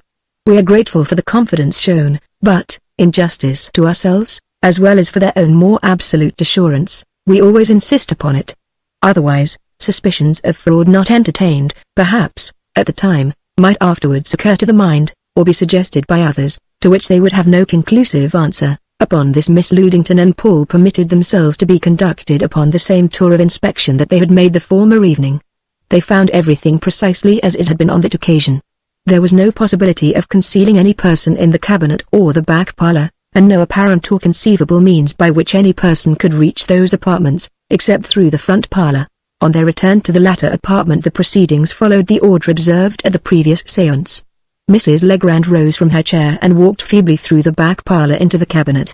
Dr. Hull then locked and braced a chair against the door opening into the hall, giving the key to Paul. Then, having arranged the 3 chairs as before, across the double door between the parlours, he seated Miss Ludington and Paul, and, having turned the gas down, took the 3rd chair. All being ready, "Alter," who was at the piano, struck the opening chords of the same soft, low music that she had played at the previous séance. It seemed to Miss Ludington that she played much longer than before, and she began to think that either there was to be some failure in the séance, or that something had happened to Mrs. Legrand. Perhaps she was dead. This horrible thought, added to the strain of expectancy, affected her nerves so that in another moment she must have screamed out, when, as before, she felt a faint, cool air fan her forehead, and a few seconds later Ida appeared at the door of the cabinet and glided into the room. She was dressed as at her former appearance, in white, with her shoulders bare, and the wealth of her golden hair falling to her waist behind. From the moment that she emerged from the shadows of the cabinet, Paul's eyes were glued to her face with an intensity quite beyond any ordinary terms of description. Fancy having not over a minute in which to photograph upon the mind a form the recollection of which is to furnish the consolation of a lifetime. The difficulties of securing this second séance, and the doubt that involved the obtaining of another, had deeply impressed him. He might never again see Ida on earth, and upon the fidelity with which his memory retained every feature of her face, every line of her figure, his thoughts by day, and his dreams by night, might have to depend for their texture until he should meet her in another world. The lingering looks that are the lover's luxury were not for these fleeting seconds. His gaze burned upon her face and played round her form like lightning. He grudged the instantaneous muscles of the eye the time they took to make the circuit of her figure, but when, as on that other night, she came close up to him and smiled upon him, time and circumstance were instantly forgotten, and he fell into a state of enchantment in which will and thought were inert. He was aroused from it by an extraordinary change that came over her. She started and shivered slightly in every limb. The recognition faded out of her eyes and gave place to a blank bewilderment. Then came a turning of her head from side to side, while, with dilated eyes, she explored the dim recesses of the room with the startled expression of an awakened sleepwalker. She half turned toward the cabinet and made an undecided movement in that direction, and then, as if the invisible cord that drew her thither had broken, she wavered, stopped, and seemed to drift toward the opposite corner of the room. At that moment there was a gasp from the cabinet. Dr. Hull leapt to his feet and sprang toward it, at the same time, by a turn of the stopcock by his side, setting the gas in both rooms at full blaze. Alta, with a loud scream, rushed after him, and Miss Ludington and Paul followed them. The pupils of their eyes had been dilated to the utmost in order to follow the movements of the apparition in the nearly complete darkness, and the first effect of the sudden blaze of gaslight was to dazzle them so completely that they had actually to grope their way to the cabinet. The scene in the little apartment of the medium was a heartrending one. Mrs. Legrand's body and lower limbs lay on the sofa, which was the only article of furniture, and Dr. Hull was in the act of lifting her head from the floor to which it had fallen. Her eyes were half open, and the black rings around them showed with ghastly plainness against the awful pallor which the rest of her face had taken on. One hand was clenched. The other was clutching her bodice, as if in the act of tearing it open. A little foam flecked the blue lips. Alta threw herself upon her mother's body, sobbing, "Oh, Mama, wake up. Is she dead?" asked Miss Ludington, in horrified accents. "I don't know, I fear so. I warned her, I told her it would come. But she would do it," cried the doctor incoherently, as he tried to feel her pulse with one hand while he tore at the fastenings of her dress with the other. He set Paul at work chafing the hands of the unconscious woman, while Miss Ludington sprinkled her face and chest with ice water from a small pitcher that stood in a corner of the cabinet, and the doctor himself endeavored in vain to force some of the contents of a vial through her clenched teeth. "It is of no use," he said, finally, "she is past help, she is dead." At this Miss Ludington and Paul stood aside, and Alta, throwing herself upon her mother's form, burst into an agony of tears. "She was all I had," she sobbed. "Had Mrs. Legrand friends?" asked Miss Ludington, conscience-stricken with the thought that she had indirectly been in part responsible for this terrible event. "She had friends who will look after Alta," said Dr. Hull, their assistance being no longer needed. Miss Ludington and Paul turned from the sad scene and stepped forth from the cabinet into the back parlor. The tragedy which they had just witnessed had to a great extent driven from their thoughts the events of the séance which it had broken off so abruptly. The impression left on their minds was that the spirit form of Ida had vanished in the blinding flood of gaslight through which they had groped their way to the cabinet on hearing the death rattle of the medium, but now in the remotest corner of the room, towards which they had last seen the form of the spirit drifting, there stood a young girl. She was bending forward, shielding her eyes with her right hand from the flaring gas, as she peered curiously about the room, her whole attitude expressive of complete bewilderment. It was Ida, but what a change had passed upon her. This was no pale spirit, counterfeiting for a few brief moments, with the aid of darkness, the semblance of mortal flesh, but an unmistakable daughter of earth. Her bosom was palpitating with agitation, and, instead of the lofty serenity of a spirit, her eyes expressed the trouble of a perplexed girl who is fast becoming frightened. As Paul and Miss Ludington stepped forth from the cabinet, she fixed upon them a pair of questioning eyes. There was not a particle of recognition in their expression. Presently she spoke. Her voice was a mezzo-soprano, low and sweet, but just now sharpened by an accent of apprehension. "Where am I?" she asked, after a moment, during which their brains reeled with an amazement so utter that they doubted the evidence of their senses, doubted even their own existence and identities. There had simultaneously flashed over the minds of Paul and Miss Ludington the explanation of what they beheld, the prodigy, the theoretical possibility of which they had discussed after the séance of the week before, and scarcely thought of since, had come to pass. Dr. Hull had proved wrong, and Paul had proved right. A medium had died during a materialization, and the materialized spirit had succeeded to her vitality, and was alive as one of them. It was no longer the spirit of Ida, knowing them by a spirit's intuition, which was before them, but the girl Ida Ludington, whose curious, unrecognizing glance testified to her ignorance of aught which the Hilton schoolgirl of 40 years ago had not known. It was with an inexpressible throb of exultation, after the stupor of their first momentary astonishment, that they comprehended the miracle by which, in the moment when the hope of ever beholding Ida again had seemed taken from them, had restored her not only to their eyes, but to life. But how should they accost her, how make themselves known to her, how go about even to answer the question she had asked without terrifying her with new and deeper mysteries, while they stood dumb, with hearts yearning toward her, but powerless to think of words with which to address her? Dr. Hull, hearing the sound of her voice, stepped out from the cabinet. At the sight of Ida he started back astounded, and Paul heard him exclaim under his breath, "I never thought of this." Then he laid his hand on Paul's arm and said, in an agitated whisper, "You were right.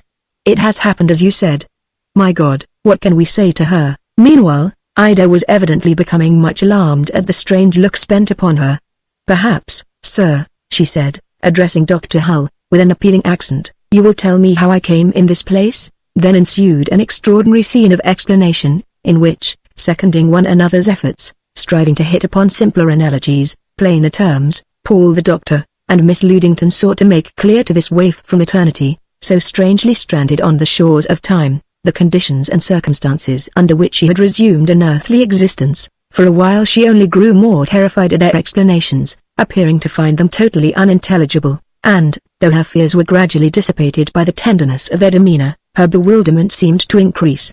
For a long time she continued to turn her face, with a pathetic expression of mental endeavor, from one to another, as they addressed her, only to shake her head slowly and sadly at last. "I seem to have lost myself," she said, pressing her hand to her forehead. "I do not understand anything you say." "It is a hard matter to understand," replied Dr. Hull. "Understanding will come later. Meanwhile, look in at the door of this room and you will see the body of the woman to whose life you have succeeded. Then you will believe us though you do not understand us." As he spoke he indicated the door of the cabinet. Ida stepped thither and looked in, recoiling with a sharp cry of horror. The terror in her face was piteous, and in a moment Miss Ludington was at her side, supporting and soothing her. Sobbing and trembling Ida submitted unresistingly to her ministrations, and even rested her head on Miss Ludington's shoulder. The golden hair brushed the grey locks, the full bosom heaved against the shrunken breast of age, the wrinkled, scarred, and sallow face of the old woman touched the rounded cheek of the girl, fully as Paul believed that he had realized the essential and eternal distinction between the successive persons who constitute an individuality. He grew dizzy with the sheer wonder of the spectacle as he saw age thus consoling youth, and reflected upon the relation of these two persons to each other. Presently Ida raised her head and said, "It may be as you say. My mind is all confused. I cannot think now. Perhaps I shall understand it better after a while. If you will come home with me now," said Miss Ludington, "before you sleep I will convince you what we are to each other." "Will you come with me?" "Oh, yes," exclaimed the girl. "Let us go. Let us leave this awful place," and she glanced with a shudder at the door of the cabinet. A few moments later the house of death had been left behind, and Miss Ludington's carriage, with its 3 passengers, was rolling homewards. Before leaving, Miss Ludington had told Dr. Hull that he might command her so far as any pecuniary assistance should be needed, either with reference to the funeral or in connection with providing for altar. She said that it would be a relief to her to be allowed to do anything she could. Dr. Hull thanked her and said that, as Mrs. Legrand had friends in the city, it would probably be unnecessary to trouble her. If for no other purpose, however, he said that he should possibly communicate with her hereafter with a view to informing himself as to the future of the young lady who had that night assumed the earth life which his dear friend, Mrs. Legrand, had laid aside. It was an incident of this extraordinary situation that Miss Ludington found herself at disadvantage even in expressing the formal condolence she proffered. With Ida before her eyes, it was impossible that she should honestly profess to deplore the event, however tragical, which had brought her back to earth. As for Paul, he said nothing at all. The rattling of the wheels on the stony pavement was enough of itself to make conversation difficult in the carriage, even if it would otherwise have flowed easily in a company so strangely assorted. As the light of the street lamps from time to time flashed in at the windows, Paul saw that Ida's face continued to wear the look of helpless daze which it had assumed from the moment that the sight of the dead woman in the cabinet had convinced her that she could not trust her own knowledge as to the relations of those about her. But when at last the carriage rolled through the gates of Miss Ludington's estate, and the houses of the mimic village began to glance by, her manner instantly changed. With an exclamation of joyful surprise, she put her head out at the window, and then looking back at them, cried delightedly, "Why, it's Hilton. You have brought me home. There's our house." No sooner had she alighted than she ran up the walk to the door, and tried to open it. Paul, hurrying after, unlocked it, and she burst in, while he and Miss Ludington followed her, wondering. The servants had gone to bed, leaving the lower part of the house dimly lighted. Ida hurried on ahead from room to room with the confident step of one whose feet knew every turning. It was evident that she needed no one to introduce her there. When Miss Ludington and Paul followed her into the sitting room, she was standing before her own picture in an attitude of utter astonishment. "Where did they get that picture of me?" she demanded. "I never had a picture painted." For a few moments there was no reply. Those she addressed were engrossed in comparing the portrait with its original. The resemblance was striking enough, but it was no wonder that after once seeing the living Ida, Paul had found the canvas stiff and hard and lifeless. "No," said Miss Ludington, "you never had a picture painted. It was not till many years after you had left the world that this picture was painted. It was enlarged from this portrait of you. Do you remember it?" And taking the locket containing the ivory portrait of Ida from her neck where she had worn it so many years, she opened and gave it to the girl. "Why, it is my ivory portrait!" exclaimed Ida. "How did you come by it? What do you mean about my leaving the world?" "Something strange has happened to me, I know, but did I die?" "I don't remember dying." "Oh, can't somebody explain what has happened to me?" The dazed look which had disappeared from her face since her recognition of the village and the homestead had come back, and her last words were a bitter cry that went to the hearts of the listeners. Now, all the time they had been in the carriage, Paul had been trying to think of some mode of setting her relationship to Miss Ludington in a light so clear that she must comprehend it, for it was evident that the confused explanations at Mrs. Legrand's had availed little, if anything, to that end. Unless this could be done, she seemed likely to remain indefinitely in this dazed mental state, which must be so exquisitely painful to her, and was scarcely less so to them. "If you will listen to me patiently," he said, "I will try to explain. You know that some strange thing has happened to you, and you must expect to find the explanation as strange as the thing itself, but it is not hard to understand." Ida's eyes were fixed on him with the expression of one listening for her life. "Do you remember being a little girl of 9 or 10 years old?" he asked. "Oh, yes," she answered. "I remember that perfectly well. You are now a young woman," he went on. "Where is that little girl whom you remember?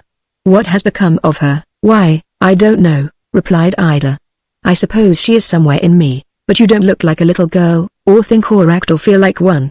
"How can she be in you? Where else could she be?" replied Ida. "Oh, there is no lack of room for her," said Paul. "The universe is big enough for all the souls that ever lived in it. Suppose, now, you believed her to be still alive as a spirit, just as she was, still alive somewhere in the land of spirits, not transformed into the young lady that you are at all, you understand, for that would only be another way of saying that she was dead, but just as she was, a child, with a child's loves, a child's thoughts, a child's feelings, and a child's face. Can you suppose such a thing, just as an effort of imagination?" "Oh, yes," said Ida, "I can suppose that." "Well, then," said Paul, "suppose also that you remembered this little girl very tenderly, and longed to look on her face again, although knowing that she was a spirit now.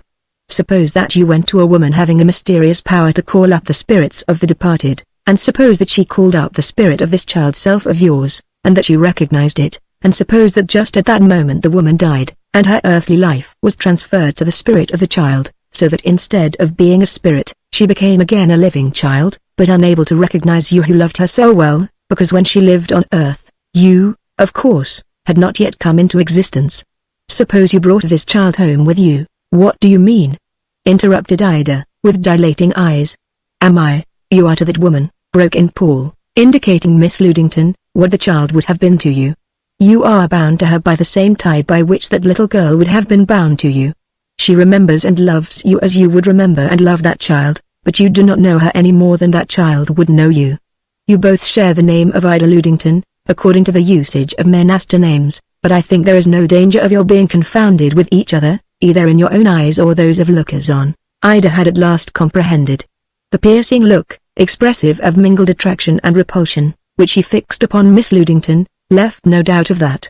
It implied alarm, mistrust, and something that was almost defiance, yet with hints of a possible tenderness. It was such a look as a daughter, stolen from her cradle and grown to maidenhood among strangers, might fix upon the woman claiming to be her mother, except that not only was Miss Ludington a stranger to Ida, but the relation which he claimed to sustain to her was one that had never before been realized between living persons on earth, however it might be, in heaven. Do you understand? Said Paul. I think I do. But how strange it is, she replied, in lingering tones, her gaze continuing to rest, as if fascinated, upon Miss Ludington. The latter's face expressed a great elation, an impassioned tenderness held in check through fear of terrifying its object. I do not wonder it seems strange, she said, very softly. You have yet no evidence as to who I am. I remember you, oh, how well! But you cannot remember me, nor is there any instinct answering to memory by which you can recognize me. You have the right to require that I should prove that I am what I claim to be, that I am also Ida Ludington, that I am your later self. Do not fear, my darling.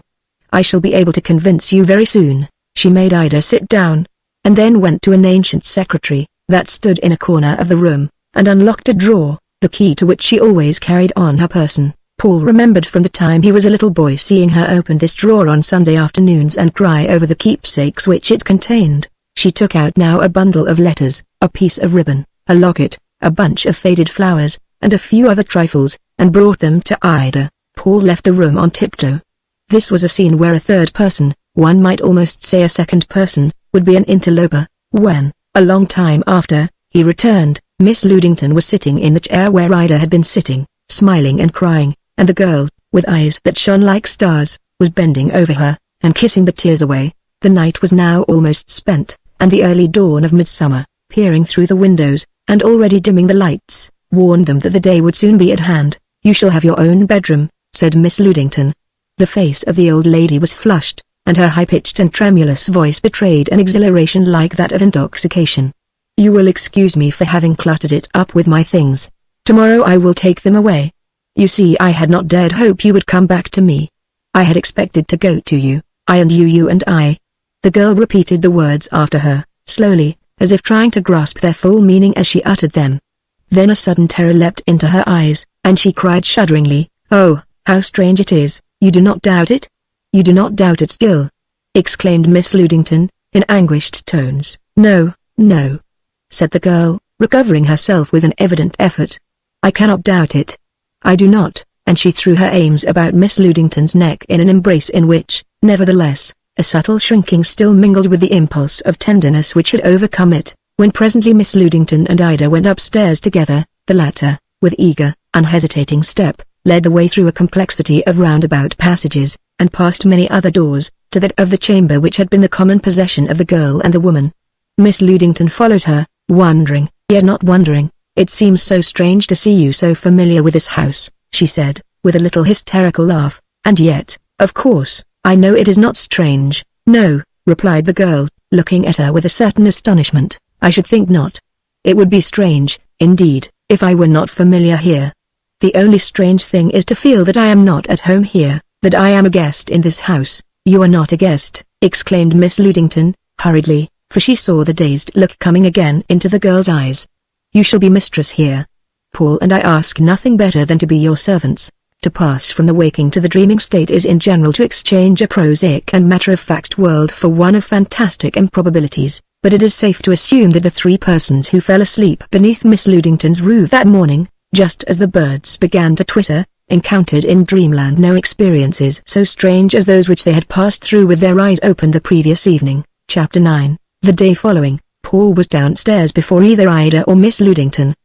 He was sitting on a piazza, which was connected with the sitting room by low windows opening like doors, when he heard a scream, and Ellen, the housemaid, who had been busy in the sitting room, ran out upon the piazza with a face like a sheet. "What's the matter?" he demanded. "Sure, I saw a ghost," gasped Ellen. "I was on a chair dusting the picture, as I always does mornings, and I looked up, and there in the door stood the very same girl that's in the picture, kind of smiling like.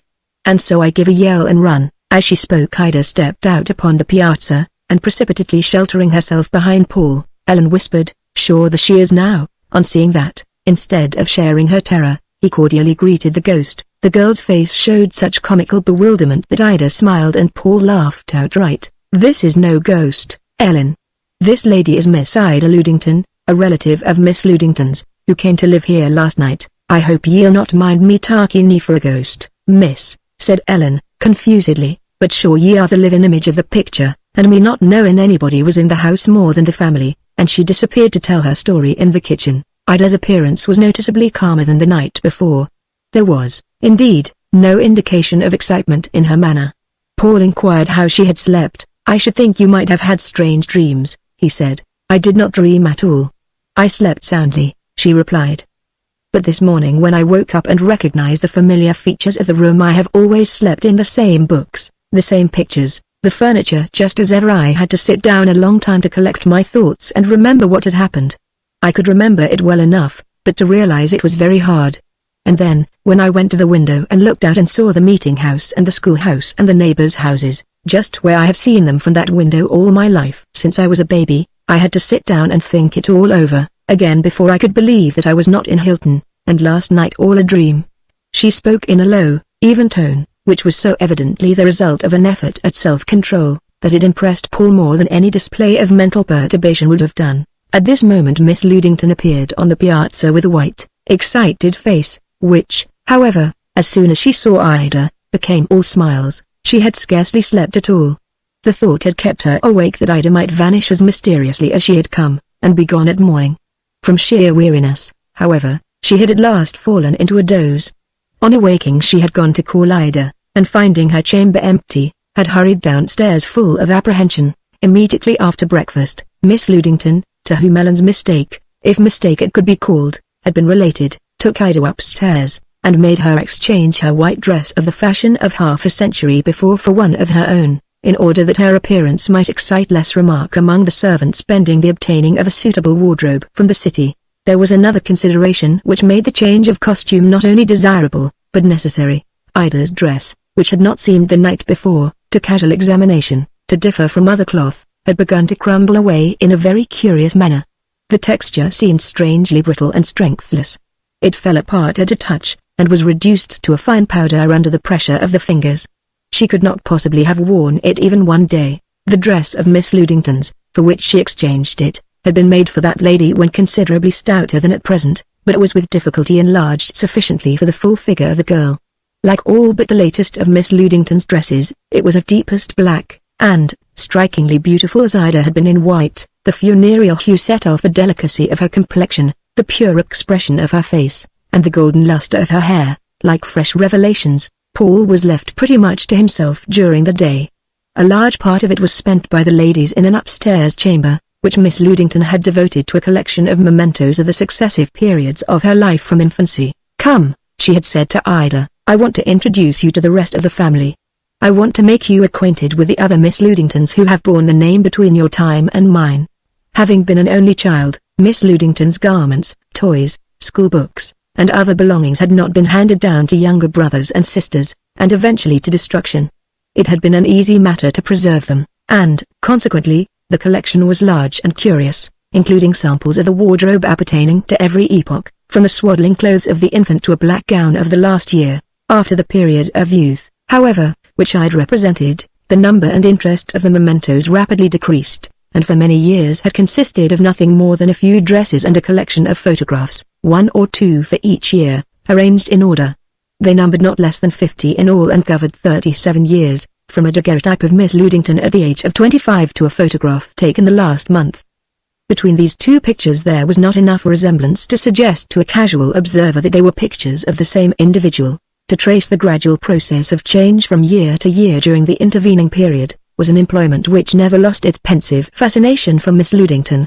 For each of these faces, with their so various expressions, represented a person possessing a peculiar identity and certain incommunicable qualities, a person a little different from any one of those who came before or after her, and from any other person who ever lived on earth. As now the grey head and the golden head bent together over one picture after another, Miss Ludington related all she could remember of the history and personal peculiarities of the original. "There is, really, not much to say about them," she said. "They lived very quiet, uneventful lives, and to anybody but us would, doubtless, seem entirely uninteresting persons. All wore black dresses, and had sad faces, and all found in their thoughts of you the source at once of their only consolation and their keenest sorrow. For they fully believed, think of it, fully and unquestionably believed that you were dead, more hopelessly dead than if you were in your grave, dead, with no possibility of resurrection. This is the one," she said, presently, as she took up the picture of a woman of 35, who had the fortune left to her, "which has come down to me. I want you to like her. Next to you I think more of her than I do of any of the rest." It was she who cut loose from the old life at Hilton, which had become so sour and sad, and built this new Hilton here, where life has been so much calmer, and, on the whole, happier, than it had got to be at home. It was she who had the portrait of you painted which is downstairs. Ida took up a picture of the Miss Ludington of 26 or 7. "Tell me something about her," she said. "What kind of a person was she?" The elder woman's manner, when she saw what picture it was that Ida had taken up, betrayed a marked embarrassment, and first she made no reply. Noticing her confusion and hesitation, Ida said, softly, "Don't tell me if it is anything you don't like to speak of. I do not care to know it." "I will tell you," replied Miss Ludington, with determination. "You have as good a right to know as I have. She cannot blame me for telling you. She knows your secrets as I do, and you have a right to know hers. She had a little escapade. You must not be too hard on her. It was the outcome of the desperate dullness and life-weariness that came over her with the knowledge that youth and its joys were past, leaving nothing in their place. The calm and resignation to a lonely existence, empty of all that human hearts desire, which came in after years, she could not yet command. Oh, if you could imagine, as I remember, the bitterness of that period, you would not be too hard upon her for anything she might have done. But, really, it was nothing very bad. People would not call it so, even if it had ever become known." And then, with blushing cheeks and shamed eyes, Miss Ludington poured into Ida's ears a story that would have disappointed anyone expectant of a highly sensational disclosure, but which stood out in her memory as the one indiscretion of an otherwise blameless life.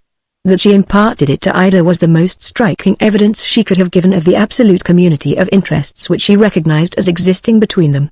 She was greatly comforted when Ida, instead of appearing shocked, declared that she sympathized with the culprit more than she blamed her, and that her misconduct was venial. "I suppose," said Miss Ludington, "everyone, in looking back upon their past selves, sees some whom they condemn, and, perhaps, despise, and others whom they admire and sympathize with. And I confess I sympathize with this poor girl. Those I don't like are some whom I remember to have lacked softness of heart, to have been sour and ungenerous. These, for instance, indicating certain pictures. But it is hardly fair," she added, laughing, "for us two to get together and abuse the rest of the family, who, no doubt, if they were present, would have something to say for themselves, and some criticisms to offer on us, that is, on me. None of them would criticize you. You are the darling and pride of us all, if I do say it." Miss Ludington presently resumed, "We have been a very respectable lot on the whole. The Ida Ludingtons have been good babies, good children, good girls, good women, and, I hope, will prove to have been respectable old women. In the spirit land, when we all meet together, there will be no black sheep among us, nor even anybody that we shall need to send to Coventry, but I do not see why special affinities should not assert themselves there as here, and cliques form among us. You will belong to them all, of course, but next to you I know that I shall be fondest of that poor girl I told you about, of her and of the Ida Ludington who built this new Hilton 30 years ago. And now," she said, as they finished looking over the pictures and talking about them, "I have introduced you to all who have borne our name from your day to mine. As to those who came before you, the baby Ida and the child Ida, you remember them even better than I do, no doubt. I would give anything if I had their pictures, but the blessed art of photography was not then invented. These keepsakes are all I have of them. and taking Ida over to another part of the room, she showed her a cradle, several battered dolls, fragments of a child's beauty tea set, and a miscellaneous collection of toys. They took up and handled tenderly pairs of little shoes, socks nearly as long as one's fingers, and baby dresses scarcely bigger than a man's mittens. Lying near were the shoes, and gowns, and hoods, now grown a little larger, of the child, with the coral necklace, and first precious ornaments, the dog's-eared spelling books, and the rewards of merit, testifying of early school days. "I can barely remember the baby and this little girl," said Miss Ludington, "but I fancy they will be the pets of all the rest of us up there, don't you?" After Miss Ludington had shown Ida all the contents of the room, and they were about to leave it, she said to the girl, "And now what do you think of us other Ida Ludingtons, who have followed you, present company not excepted? Confess that you think the acquaintances I have introduced to you are scarcely worth the making.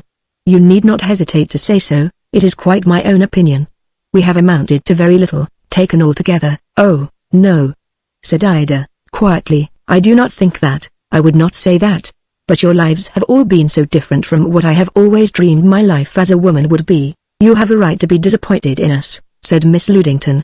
"We have, indeed, not turned out as you expected, as you had a right to expect." But Ida would not admit in any derogatory sense that she was disappointed. "You are sweeter, and kinder, and gentler, than I supposed I ever could be," she said, "but you see, I thought, of course, I should be married, and have children, and that all would be so different from what it has been, but not that I should ever be better than you are, or nearly so sweet." "Oh, no, thank you, my darling," said the old lady, kissing Ida's hand, as if she were a queen who had conferred an order of merit upon her. "I think that to have to confess to their youthful selves their failures to fulfill their expectations must be the hardest part of the day of judgment for old folks who have wasted their lives. All will not find so gentle a judge as mine." Her eyes were full of happy tears. In the latter part of the afternoon they took a walk in the village, and Ida pressed her companion with a multitude of inquiries about the members of the families which had occupied the houses, 40 and 50 years before, and what had since become of them, to reply to which taxed Miss Ludington's memory not a little. As they came to the schoolhouse Ida ran on ahead, and when her companion entered, was already seated in Miss Ludington's old seat.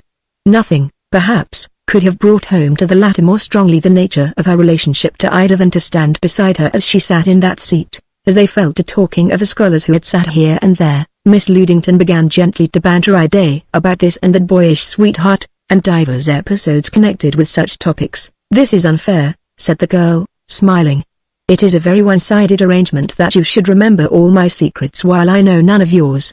It is as if you had stolen my private journal." A subtle coyness, an air of constraint, and of shy, curious observance, which had marked Ida's manner toward Miss Ludington in the early part of the day, had noticeably given way under the influence of the latter's blithe affectionateness, and it was with arms about each other's waists that the two sauntered back to the house, in the twilight. "I scarcely know what to call you," said Ida. "For me to call you Ida, as you call me, would be besides, you are so much older than I it would seem hardly fitting." Miss Ludington laughed softly. "On the score of respect, my darling, you need not hesitate," she said, "for it is you who are the elder Miss Ludington, and I the younger, in spite of my white hair. You are 40 years older than I. It is I who owe you the respect due to years. You are right, however, it would be confusing for us to call each other by the same name, and still there is no word in human language that truly describes our relationship. It seems to me it is more like that of sisters than any other," suggested Ida, with a certain timidity. Miss Ludington reflected a moment, and then exclaimed, delightedly, "Yes, we will call each other sister, for our relation is certainly a kind of sisterhood. We are, like sisters, not connected directly, but indirectly, though our relation to our common individuality, as if we were fruit borne by the same tree in different seasons. To be sure," she added regarding her blooming companion with a smile of tender admiration, "we can scarcely be said to look as much alike as sisters commonly do, but that is because there is not often a difference of more than 40 years in the ages of sisters." And so it was agreed that they should call each other sister. Although it was but one day that these two had been known to each other, yet so naturally had Ida seemed drawn towards Miss Ludington, and so spontaneous had been the outflow of the latter's long-stored tenderness toward the girl, that they were already like persons who have been bosom friends and confidants for years. In this wonderfully rapid growth of a close and tender intimacy, Miss Ludington exultingly recognized the heart's testimony to the reality of the mystic tie between them. So fit and natural had the presence of Ida under her roof already come to seem, that she found herself half forgetting, at times, the astounding and tragic circumstances to which it was due. Absorbed in the wonder and happiness of her own experience, Miss Ludington had barely given a thought to Paul during the day. Having been constantly with Ida, she had not, indeed, seen him, save at table, and had failed to take note of his woebegone appearance.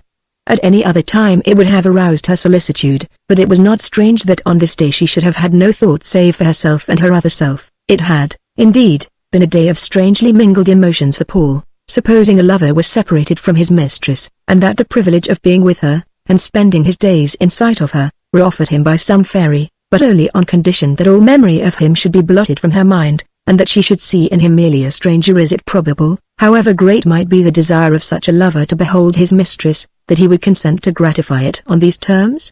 But it was with Paul as if he had done just this.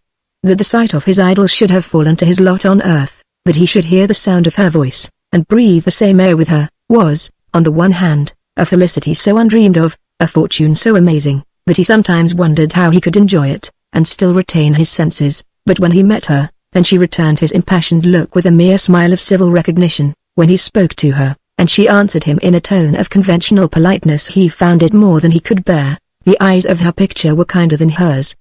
He had, at least, been able to comfort himself with the belief that, as a spirit, she had known of his love, and accepted it.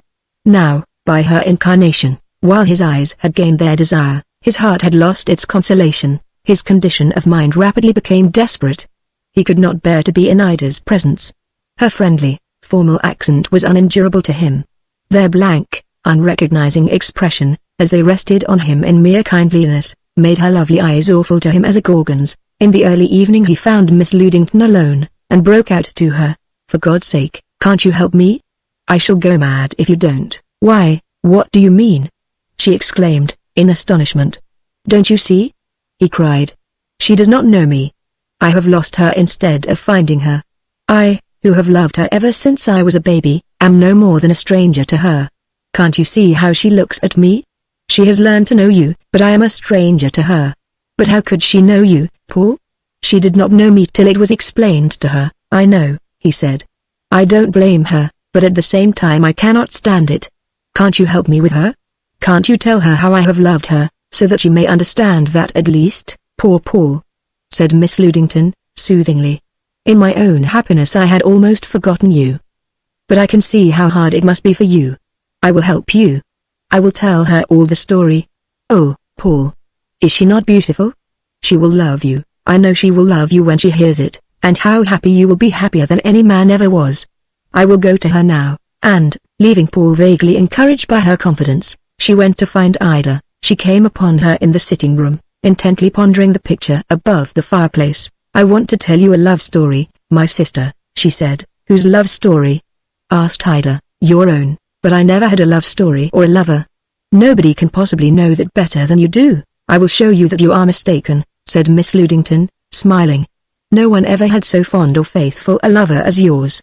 Sit down and I will tell you your own love story, for the strangest thing of all is that you do not know it yet." Beginning with Paul's baby fondness for her picture, she related to Ida the whole story of his love for her, which had grown with his growth, and, from a boyish sentiment, become the ruling passion of the man, blinding him to the charms of living women, and making him a monk for her sake. She described the effect upon him of the first suggestion that it might be possible to communicate with her spirit, and how her presence on earth was due to the enthusiasm with which he had insisted upon making the attempt. Then she asked Ida to imagine what must be the anguish of such a lover on finding that she did not know him, that he was nothing more than a stranger to her.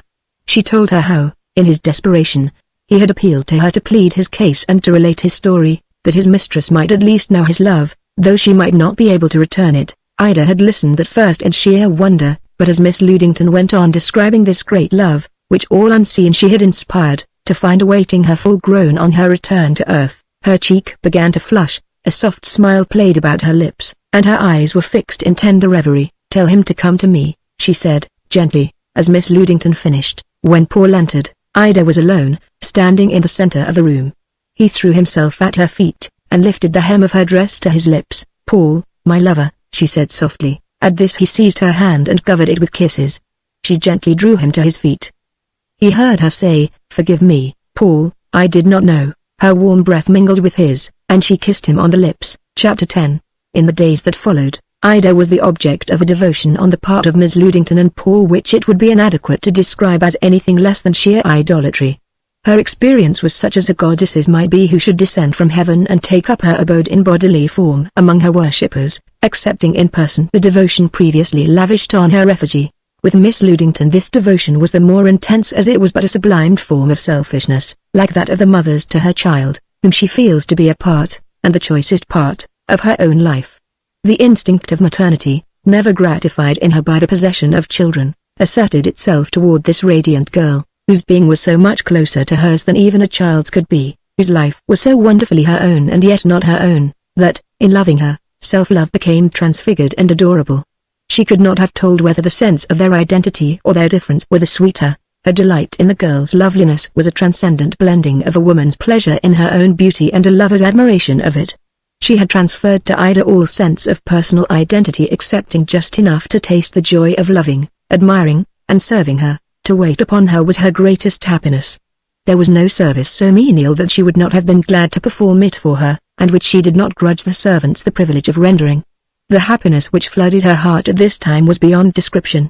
It was not such a happiness as enabled her to imagine what that of heaven might be, but it was the happiness of heaven itself, as might be expected, the semi-sacredness attaching to Ida, as a being something more than earthly in the circumstances of her advent, lent a rare strain to Paul's passion. There is nothing sweeter to a lover than to feel that his mistress is of a higher nature and a finer quality than himself. With many lovers, no doubt, this feeling is but the delusion of a fond fancy, having no basis in any real superiority on the part of the loved one. But the mystery surrounding Ida would have tinged the devotion of the most prosaic lover with an unusual sentiment of awe. Paul compared himself with those fortunate youths of antiquity who were beloved by the goddesses of Olympus, and in whose hearts religious adoration and the passion of love blended in one emotion. Ever since that night when her heart had been melted by the story of his love, Ida had treated him with the graciousness which a maiden accords to an accepted lover. But far from claiming the privileges which he might apparently have enjoyed, it seemed to him presumption enough and happiness enough to kiss her dress, her sleeve, a tress of her hair, or, at most, her hand, and to dream of her lips. The dazed appearance, as of one doubtful of herself and all about her, which Ida had worn the night when she was brought home, had now wholly passed away. But a certain pensiveness remained. Her smiles were the smiles of affection not of gaiety, and there was always a shadow in her eyes. It was as if the recollection of the mystery from which her life had emerged were never absent from her mind. Still she took so much pleasure in her daily drives with Miss Ludington that the latter ordered a pony chaise for her special use, and when Paul arranged a croquet set on the village green, she permitted him to teach her the game, and even showed some interest in it. When the first dresses which had been ordered for her came home, she was delighted as any girl must have been, for they were the richest and the most beautiful fabrics that money could buy, but Miss Ludington seemed, of the two, far the more pleased. For herself she had cared nothing for dress. In 40 years she had not given a thought to personal adornment, but Ida's toilet became her most absorbing preoccupation. On her account she became a close student of the fashion papers, and but for the girl's protests would have bought her a new dress at least every day. She would have liked Ida to change her costume a dozen times between morning and evening, and asked no better than to serve as her dressing maid. To brush and braid her shining hair, stealthily kissing it the while. To array her in sheeny satins and airy muslins, to hang jewels upon her neck, and clasp bracelets upon her wrists, and to admire and caress the completed work of her hands, constituted an occupation which she would have liked to make perpetual. When Miss Ludington's mother had died she had left to her daughter, then a young girl, all her jewels, including a rather flue set of diamonds. When one day Miss Ludington took the gems from the box in which they had been hidden away for half a lifetime, and hung them upon Ida, saying, "These are yours, my sister," the girl protested, albeit with scintillating eyes, against the greatness of the gift. "Why, my darling, they are yours," replied Miss Ludington. "I am not making you a gift. It was to you that mother gave them. I only return you your own. When you left the world I inherited them from you, and now that you have come back I return them to you." And so the girl was fain to keep them. Thus it had come about that before Ida had been in the house a week it was no longer as a mystery, or, at least, as an awe-inspiring mystery, but as an ineffably dear and precious reality, that her presence was felt. Had a stranger chanced to come there on a visit, at that time, he would doubtless have been struck with the fact that a young girl was the central figure of the household, around whom its other members revolved, but it is probable that this fact, in itself not unparalleled in American households, would have seemed to such an observer sufficiently explained by the unusual gentleness and beauty of the girl herself. The necessity of a supernatural explanation certainly would not have occurred to him. The servants had been merely informed that Ida was a relative of Miss Ludington's, and though they were very curious as to what connection she might be, their speculations did not extend beyond the commonly recognized modes of relationship. The housekeeper, indeed, who had been in Miss Ludington's employ many years, and supposed she knew all about the family, thought it strange that she could recall no young lady relative answering to Ida's description.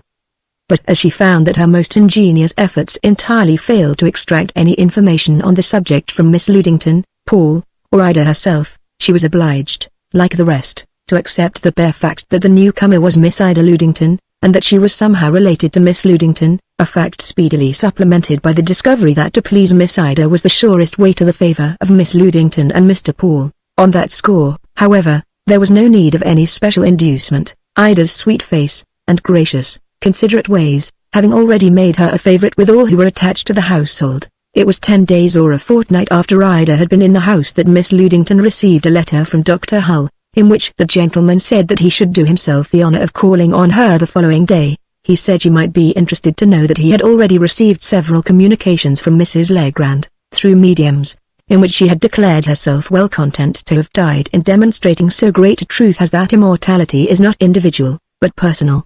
She considered herself to be most fortunate in that her death had not been a barren one, as most deaths are, but that in dying, she had been permitted to become the second mother of another, and far brighter life than hers had been.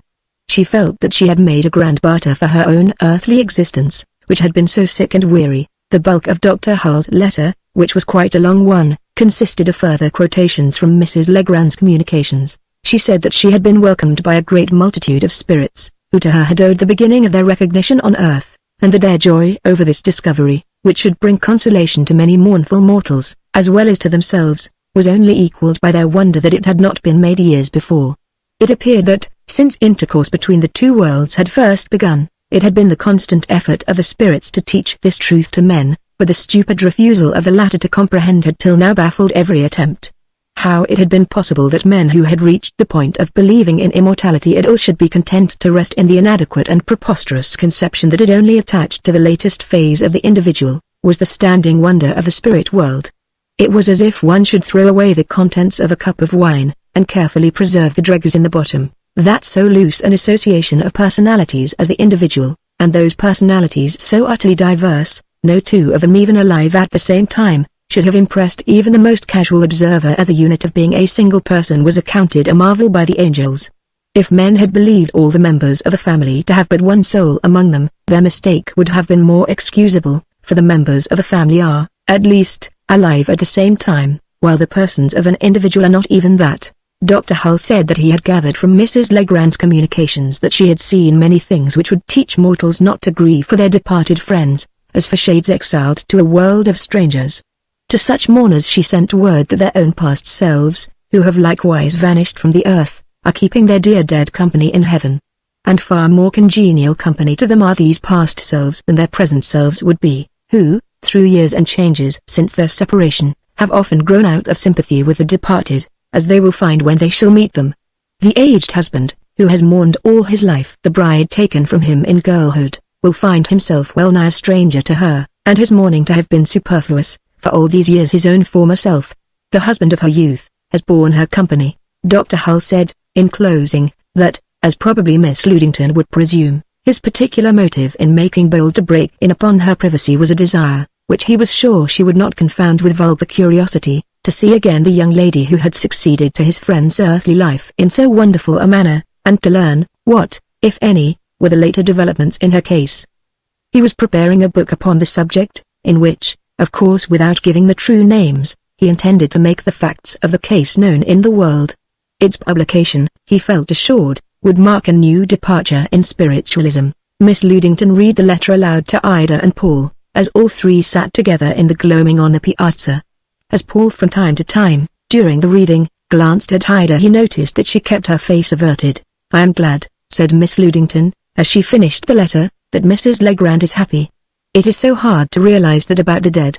The feeling that our happiness was purchased by her death has been the only cloud upon it. And yet it would be strange indeed if she were not happy. As she says, She did not die a barren death, but in giving birth.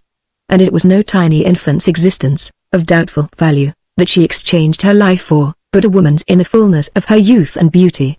Such a destiny as hers never fell to a mother before, never before, echoed Paul, rising to his feet in an access of enthusiasm. But who shall say that it may not often fall to the lot of women in the ages to come, as the relations between the worlds of men and of spirits become more fully known?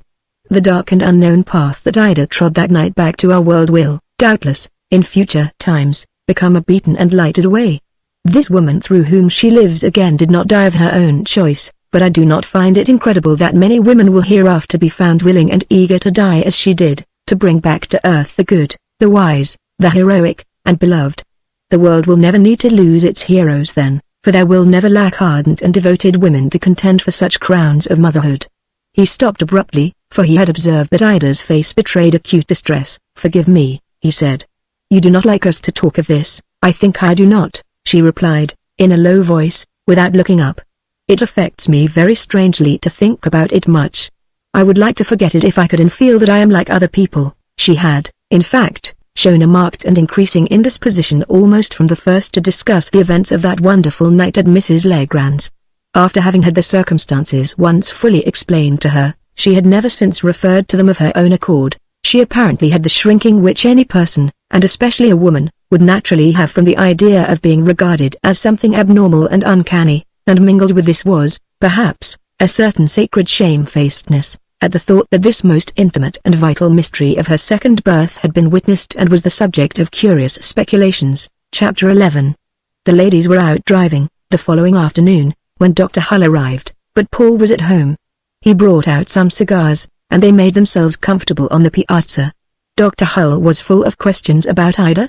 How she appeared, what relations had established themselves between Miss Ludington and her, whether she showed any memory whatever of her disembodied state, whether the knowledge of the mystery involving her seemed in any way to affect her spirits or temper, or to set her apart in her own estimation from others, with many other acute and carefully considered queries calculated to elicit the facts of her mental and spiritual condition. "There is one point," said the doctor, "about which I am particularly curious. How is it with her memory of her former life on earth? Does it break off suddenly, as if on some particular day or hour her spirit had made way for its successor, and passed away from earth?" "On the contrary," said Paul, "she has intimated, in talking over the past with Miss Ludington, that the memory of her life on earth is clear and precise during its earlier portions, but that toward the last it grows hazy and indistinct." "Exactly," broke in the doctor. "Just as if her personality had a little overlapped and melted at the edge into that which followed it." "Yes, it is as I thought it might be. Youth, or childhood, or infancy, or any other epoch of life, does not abruptly cease and give place to another. Their souls are gradually withdrawn as the light is withdrawn from the sky at evening, and a space of twilight renders the transition from one to the other perceptible only in the result, not in the process. This I think is a view of the matter, that is corroborated by the testimony of our own consciousness, don't you, Mr. de Rima?" "On the whole, yes," replied Paul. And still, if she had said that the severing of her personality from that which succeeded it was sharp and clearly defined, so that up to a certain day, or even hour, her memory was full and distinct, and then became a blank, there are passages in my own experience, and I think in that of many persons, which her statement would have made comprehensible. I think that to many, perhaps to all persons of reflective turn of mind, there come days, even hours, when they feel that they have suddenly passed from one epoch of life into another. A voice says in their hearts with unmistakable clearness, "Yesterday I was young, today I am young no longer." There is also sometimes a day, I think, when the middle-aged man becomes suddenly aware that he is old. Who shall deny the truth of these intuitions, or say that it is not in that very day and hour that the spirit of youth or of maturity takes its flight? "By the way," said Dr. Hull, "have you ever speculated on the probable number of the souls of an individual?" "It is an interesting question. I suppose that the number may greatly differ in different individuals," replied Paul. "In individuals of many-sided minds and versatile dispositions, there are, perhaps, more distinct personalities than constitute an individual of less complex character. But how many in either case only God can tell. Who can say? It may be that with every breath which I expire a soul or spiritual impression of myself is sent forth.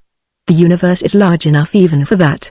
Such may at least be the case in moments of special intensity, when we live, as we say, a year in an hour." They smoked on a while in silence. Presently Paul said, when the world comes to recognize the composite character of the individual, that it is composed of not one, but many persons, a new department will be added to ethics, relating to the duties of the successive selves of an individual to one another. It will be recognized, on the one hand, that it is the duty of a man to fulfill all reasonable obligations incurred by his past selves, on the same principle that a pious son fulfills the equitable obligations incurred by a parent. This duty is, indeed, recognized today, although not on the correct basis. As regards the ethical relation of a man to the selves who succeed him, a wholly new idea will be introduced.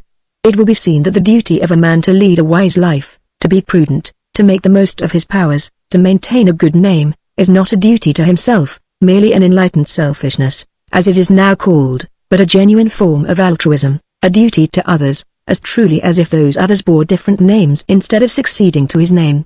It will be seen that a man's duty to his later selves is like the duty of a father to his helpless children, to provide for their inheritance, to see that he leaves them a sound body and a good name, if nothing more.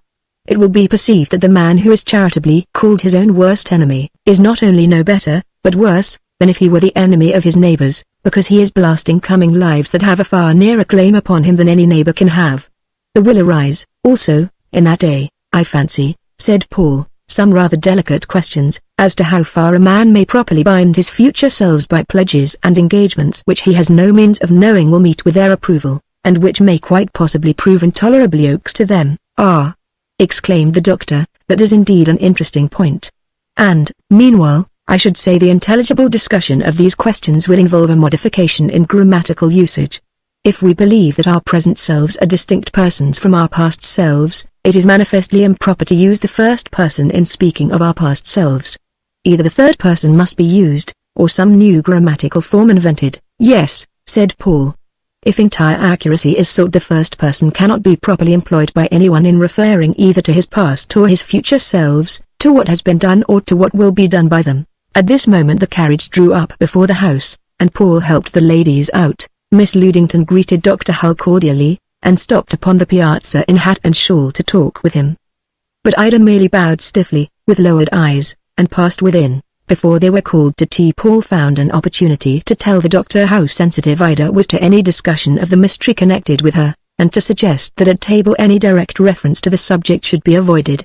The expression of disappointment on Dr. Hull's countenance seemed to indicate that he had anticipated thoroughly cross-questioning her in the interest of spiritual science, but he said that he would regard Paul's suggestion, and even admitted that it was, perhaps, natural she should feel as she did, although he had not anticipated it. At the table, therefore, Ida was spared any direct reference to herself as a phenomenon, and although Dr. Hull talked of nothing but spiritualism and the immortality of past selves, it was in their broad and general aspects that the subjects were discussed. Your nephew, he said to Miss Ludington, has evidently given much time and profound thought to these matters, and although I am an old man, and have been more interested in the spiritual than the material universe for these many years, I was glad of an opportunity to sit at his feet this afternoon. Turning to Paul, he added, what you were saying about the possibility that souls, or, at least, spiritual impressions, destined to eternity, are given forth by us constantly, as if at every breath, is wonderfully borne out in a passage from a communication I had from Mrs. Legrand yesterday,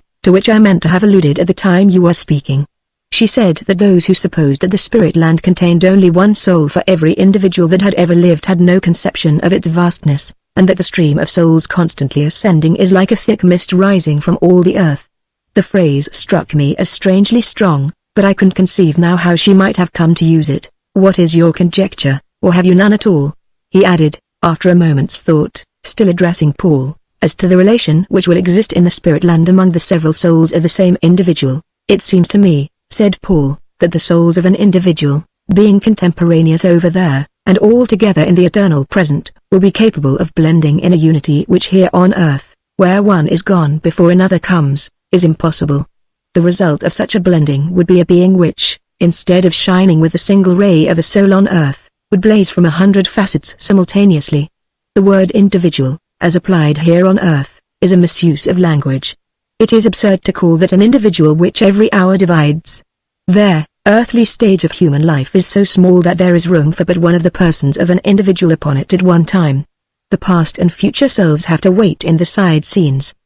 But over the stage is larger. There will be room for all at once.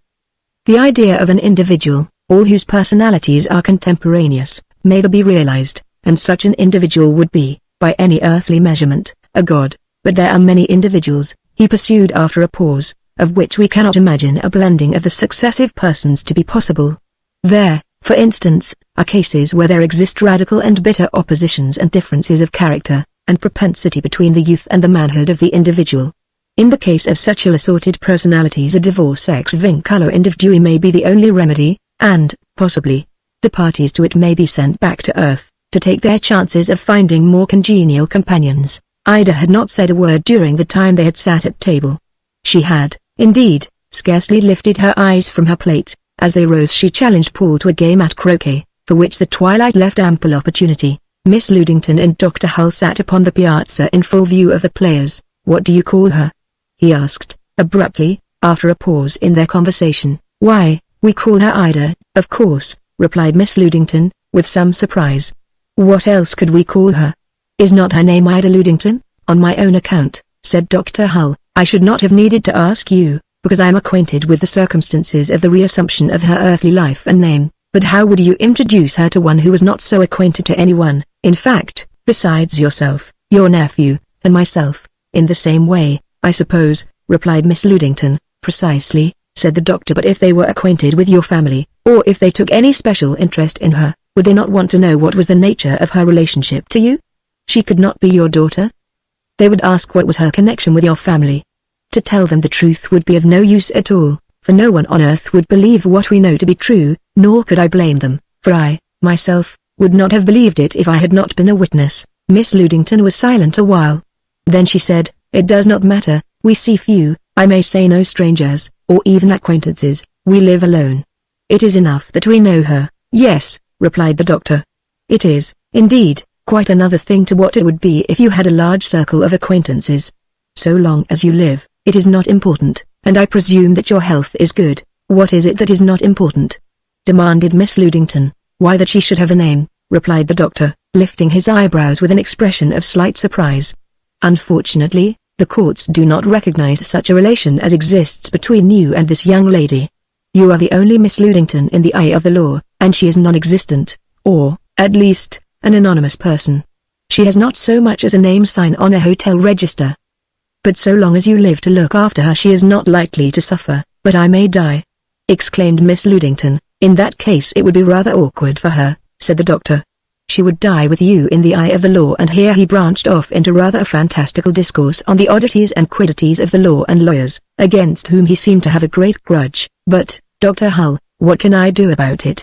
said Miss Ludington, as he quieted down. "Excuse me? About what? How can I give her a name in the eye of the law?" "Oh, exactly? Well, that's easy enough. There are two ways. You can adopt her, or some young fellow can marry her, and if I were a young man, if you'll excuse an old gentleman for the remark, it would not be my fault if she were not provided with a legal title very soon." Declining Miss Ludington's proposal to send him to the ferry in her carriage, the doctor, soon after, took his leave. He paused as he passed the croquet ground and stood watching the players. It came Ida's turn, and he waited to see her play. It was a very easy shot which she had to make. She missed it badly. He bade them good evening, and went on. Chapter 12. It was but a few days after Dr. Hull's visit that Miss Ludington had a sudden illness, lasting several days, which, during its crisis, caused much alarm. Ida turned all the servants out of the sick room and constituted herself nurse, watcher, and chambermaid. If she lay down at all, it was only after leaving a substitute charged to call her upon the slightest occasion. Light and quick of step, strong and gentle of hand, patient, tireless, and tender, she showed herself an angel of the sick room. There was, indeed, something almost eager in the manner in which she seized upon this opportunity of devoting herself to Miss Ludington, and the zeal with which she made the most of every possibility of rendering her a service. She seemed, in fact, almost sorry when the patient had no further need of her especial attendance. To Miss Ludington the revelation that she was so dear to Ida was profoundly affecting. It was natural that she should adore Ida, but that Ida should be correspondingly devoted to her touched her in proportion to its unexpectedness. "I should be glad to be sick always, with you to nurse me, my sister," she said. Whenever she addressed Ida by this title of sister, her voice lingered upon the syllables as if she were striving to realize all the mysterious closeness and tenderness of the relation between them which its use implied. The period of convalescence, during which Miss Ludington sat in the room, lasted several days, and one evening she sent for Paul. She was alone when he came in, and after he had inquired after her condition, she motioned him to a chair. "Sit down, Paul," she said, "I want to have a little talk with you." He sat down and she went on, "I find that I have been greatly enfeebled by this attack, and though the doctor tells me I may regain reasonable health, he warns me that I shall not live forever, and that when I die I may die without much warning." Expressions of mingled grief, surprise, and incredulity from Paul interrupted her at this point, but she presently went on: "It is really nothing to distress yourself over, my dear child. He does not say that I may not live on indefinitely, but only that when death comes he is likely to enter without knocking, and I'm sure any sensible person would much rather have it so. It was of Ida that I wanted to speak to you. Since I have been sick, and especially since what the doctor told me, I have been thinking what would become of her if I should die. Did you ever consider, Paul, that she has not even a name? The world does not recognize the way by which she came back into it, and in the eye of the law she has no right to the name of Ida Ludington, or to any other." "I suppose not," said Paul. "It does not matter while I live," pursued Miss Ludington, "but what if I should die?" "Let us not talk of that," replied Paul, "or think of it. Yet even in that event I should be here to protect her." Miss Ludington regarded the young man for some moments without speaking, and then, as a slight color tinged her cheek, she said, "Paul, do you love her? Do you need to ask me that?" He answered, "No, I do not," she replied, and then as she cast down her eyes, and the color in her cheek grew deeper, she went on, "You know, Paul, that, as society is constituted, there is but one way in which a young man can protect a young girl who is not his relative, and that is by marrying her. Have you thought of that?" Paul's face flushed a deep crimson, and his forehead reddened to the roots of the hair, after which the color receded, and he became quite pale, and then he flushed again deeper than before, till his eyes became congested, and he saw Miss Ludington sitting there before him, with downcast eyes and a spot of color in either cheek, as through a fiery mist. Yes, he had thought of it, the idea that, being of mystery though she was, Ida was still a woman, and that he might one day possess her as other men possess their wives, had come to him, but it had caused such an ungovernable ferment in his blood, and savored withal of such temerity, that he had been fairly afraid to indulge it. In the horizon of his mind it had hovered as a dream of unimaginable felicity which might some day in the far future come to pass, but that was all. Finally he said, in a husky voice, "I love her." "I know you do," replied Miss Ludington. "No one but myself knows how you have loved her. You are the only man in the world worthy of her.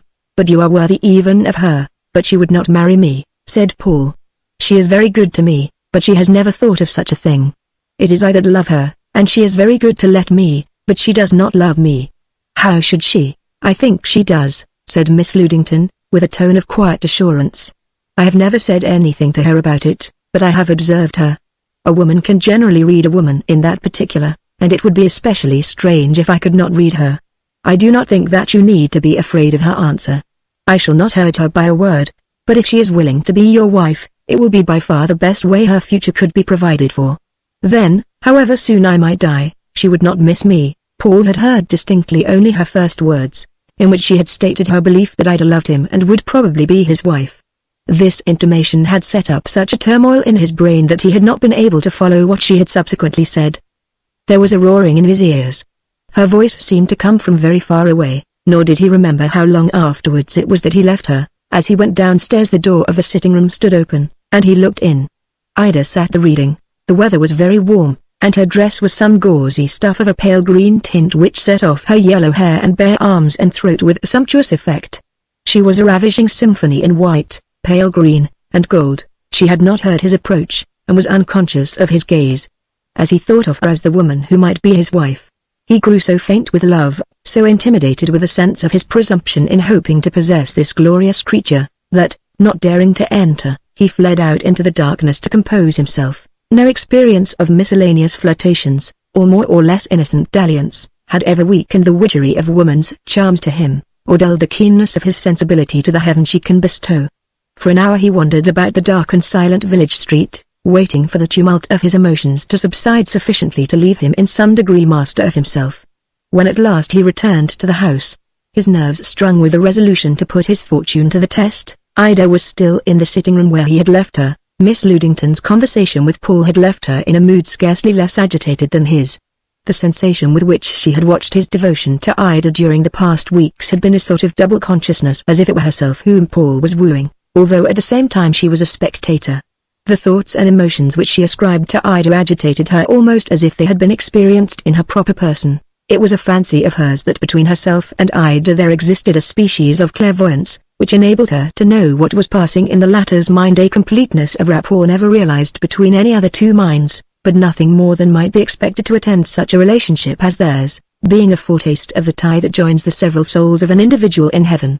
She had never had a serious love affair in her life, but now, in her old age, she was passing through a genuine experience of the tender passion through her sympathetic identification with Ida. As she sat in her chamber after Paul had gone, fancying herself in Ida's place, imagining what she would hear him say, what would be her feelings, and what she would answer, her cheeks flushed, her breath came quickly, and there was a dew like that of dreaming girlhood in her faded eyes. She was still flushing and trembling when there came a soft knock on her door, and Paul and Ida stood before her. Ida was blushing deeply, with downcast face, and the long lashes hid her eyes. She stood slightly bending forward, her long beautifully molded arms hanging straight down before her. She looked like a beautiful captive, and Paul, as he clasped her waist with his arm, and held one of her hands in his, looked the proudest of conquerors. "I did not know, but I might be dreaming it," he said, "and so I brought her for you to see. She says she will be my wife." Chapter 13. Paul's courtship of Ida really began the night when he took her in his arms as his promised wife, for although she had called him her lover before, his devotion, while impassioned enough, had been too distant and wholly reverential to be called a wooing.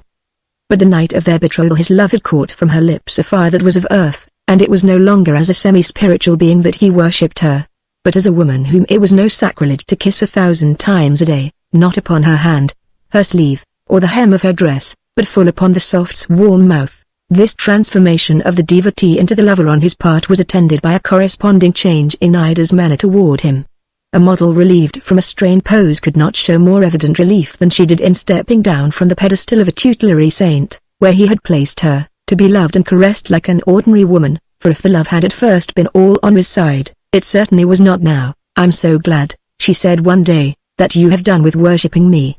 Think of your humbling yourself before me, you who are 100,000 times better, and wiser, and greater than I. Oh, Paul, it is I who ought to worship you, and who am not good enough to kiss you." And before he could prevent her she had caught his hand, and, bowing her face over it, had kissed it.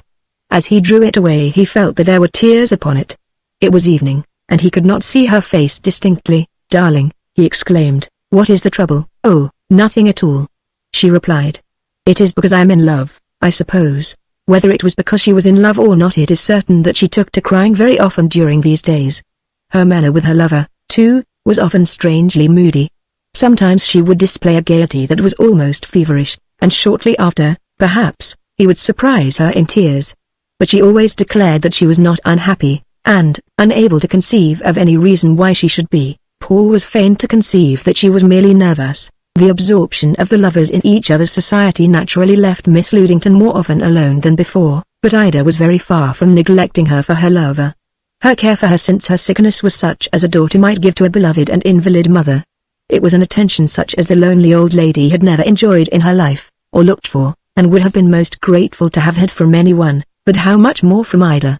The village street was a rarely romantic promenade on moonlight evenings, and the twanging of Paul's guitar was often heard till after midnight from the meeting-house steps, which were a favorite resort with the lovers. Those steps, in the Hilton of Miss Ludington's girlhood, has been a very popular locality with sentimental couples, and she well remembered certain short-lived romances of Ida's first life on earth with which they had been associated. One night, when the young people had lingered later than usual, Miss Ludington put on her shawl and stepped across the green to warn them that it was time for even lovers to be abed. As she approached, Paul was seated on the lower step, touching his guitar, and facing Ida, who sat on the step above leaning back against a pillar. A blotch of moonlight fell upon her dreamy, upturned face. One hand lay in her lap, and the fingers of the other were idly playing with a tress of hair that had fallen over her bosom. How well Miss Ludington remembered that attitude, and even the habit of playing with her hair which Ida had in the days so long gone by. She stood in the shadow watching her till Paul ceased playing. Then she advanced and spoke to them. "I have been standing here looking at you, my sister," she said. "I have been trying to imagine how strangely it must come over you that 40 years ago you sat here as you sit here now, just as young and beautiful then as now, and Paul that not then born, even his parents' children at that time. Ida bent down her head and replied, in scarcely audible tones, I do not like to think of those days, and I don't like to think of them, echoed Paul, with a curious sensation of jealousy, not the first of the kind that he had experienced in imagining the former life of his darling. I do not like to think you may have sat at her feet then. I, too, would like to forget these days. Ida bent her head still lower and said nothing. It was Miss Ludington who spoke. You have no ground to feel so, she said. I can bear her witness, and what better witness could you have? That till now she never knew what it is to love. It is true she sat here then as now, and there were others at her feet, drawn by the same beauty that has drawn you. But their voices never touched her heart. She had to come back again to earth to learn what love is. Paul bent contritely, and kissed Ida's feet as she sat above him, murmuring, Forgive me. Her hand sought his and pressed it with convulsive strength. They walked home in silence, gentle Miss Ludington inwardly reproaching herself for the embarrassment her words had seemed to cause Ida. She examined her memory afresh. It was very long ago, she was growing old, and it was natural to suppose that her memory might be losing in distinctness. Perhaps some of the sweethearts of that faraway time had been a little nearer, a little dearer, to Ida than to her own fading memory they seemed to have been. Perhaps she had done a stupid thing in referring to those days. Meanwhile, despite of circumstances that would seem peculiarly favorable to a young girl's happiness, Ida's tendency to melancholy was increasing upon her at a rate which began to cause Miss Ludington as well as Paul serious anxiety. She had indeed been pensive from the first, but the expression of her face, when in repose, had of late become one of profound dejection. The shadow which they had never been able to banish from her eyes had deepened into a look of habitual sadness. Coming upon her unexpectedly, both Miss Ludington and Paul had several times found her in tears, which she would not or could not explain. Not infrequently, when she was alone with her lover, and they had been silent a while, he had looked up to find her eyes fixed upon him and brimming with tears, and at other times, when he was in the very act of caressing her, she would burst out crying, and sob in his arms. But her unaccountable reluctance to consent to any definite arrangement for her marriage with the man she tenderly loved, and had promised to wed, was the most marked symptom of something hysterical in her condition. Some 3 weeks had elapsed since she had given her word to be Paul's wife, although he had repeatedly begged her to name a day for their wedding. He had entirely failed to obtain any satisfactory reply. When he grew importunate, the only effect was to set her to crying, as if her heart would break. He was completely perplexed. If she did not love him, her conduct would be readily explainable, but that she was in love with him, and very much in love with him, he had increasing evidence every day. She gave nothing that could be called a reason for refusing to say when she would marry him, though she talked feebly of its being so soon, and of not being ready. But when he reminded her of the special considerations that made delay inexpedient, of her own peculiarly unprotected condition, and of Miss Ludington's uncertain health, and desire to see them married as soon as possible, she attempted no reply, but took refuge in tears, leaving him no choice but to relinquish the question, and devote himself to soothing her. When, finally, Miss Ludington asked Paul what were their plans, and he told her of Ida's strange behavior, they took troubled counsel together concerning her. It was evident that she was in a state of high nervous tension, and her conduct must be attributed to that. Nor was it strange that the experiences through which she had passed in the last month or two, supplemented by the agitations of so extraordinary a love affair, should have left her in a condition of abnormal excitability. She must not be hurried, said Miss Ludington. She has promised to be your wife, and you know that she loves you. That ought to be enough to give you patience to wait. Why, Paul, you loved her all your life up to the last month without even seeing her, and did not think the time long. You forget, he replied, that it is seeing her which makes it so hard to wait. A day or two later, when she chanced to be sitting alone with her in the afternoon, Miss Ludington said, When are you and Paul to be married? It is not decided yet, Ida replied, falteringly. Has not Paul spoken to you about it? Oh, yes, I had hoped that you would have been married before this, said Miss Ludington, after a pause. You know why I am so anxious that there should be no delay in assuring your position. The time is short, I know, but the reasons against postponement are strong, and if you love him I cannot see why you should hesitate. Perhaps you are not quite sure that you do love him. A girl ought to be sure of that. Oh, I am quite sure of that. I love him with all my heart, exclaimed Ida, and began to cry. Miss Ludington sat down beside her, and, drawing the girl's head to her shoulder, tried to soothe her, but her gentleness only made Ida sob more vehemently. Presently the elder lady said, You are nervous, my little sister, Don't cry, now. We won't talk about it anymore. I did not intend to say a word to urge you against your wishes, but only to find out what they were. You shall wait as long as you please before marrying him, and he shall not tease you. Meanwhile I will see to it that, if I should die, you will be left secure and well provided for, even if you never marry anyone." "What do you mean?" asked Ida, raising her head and manifesting a sudden interest. "I will adopt you as my daughter," said Miss Ludington, cheerily. "Won't it be odd, pretending that you are my daughter, and that instead of coming into the world before me you came in after me? But it is the only way by which I can give you a legal title to the name of Ida Ludington, although it is yours already by a claim prior to mine. I would rather see you Paul's wife, and under his protection, but this arrangement will secure your safety. You see, until you have a legal name I cannot make you my heir, or even leave you a dollar." "Do you mean that you want to make me your heir?" exclaimed Ida. "Of course," said Miss Ludington. "What else could I think of doing? Even if you had married Paul, do you suppose I would have wished to have you dependent on him? I should then have left you a fortune under the name of Mrs. Darima. As it is, I shall leave it to my adopted daughter, Ida Ludington. That is the only difference." "But, Paul?" "Don't fret about Paul," replied Miss Ludington. "I shall not neglect him. I have a great deal of money, and am able to provide abundantly for you both." "Oh, do not do this thing. I beg you will not," cried Ida, seizing Miss Ludington's hands, and looking into her face with an almost frenzied expression of appeal. "I do not want your money. Don't give it to me. I can't bear to have you. You have given me so much, and you are so good to me!" And that I should rob Paul, too. "Oh, no, you must not do it. I will never let you." "But, my darling," said Miss Ludington, soothingly, "think what you are to me, and what I am to you. Of course you cannot be conscious of our relation, in the absolute way I am, through the memory I have of you. I can only prove what I am to you by argument and evidence, but surely I have fully proved it, and you must not let yourself doubt it. That would be most cruel. To whom should I leave my money if not to you? Are we not nearer kin than two persons ever were on earth before? What have been the claims of all other heirs since property was inherited compared with yours? Have I not inherited from you all I am, my very personality, and should not you be my heir? And remember," she went on, "it is not only as my heir that you have a claim on me. Your claim would be almost as great if you were neither near nor dear to me. It was through my action that you were called back, without any will of your own, to resume the life which you had once finished on earth. I did not intend or anticipate that result, to be sure, but I am not the less responsible for it, and being thus responsible, though you had been a stranger to me instead of my other self, I should be under the most solemn obligation to guard and protect the life I had imposed on you." While Miss Ludington was speaking, Ida's tears had ceased to flow, and she had become quite calm. She seemed to have been impressed by what Miss Ludington had said.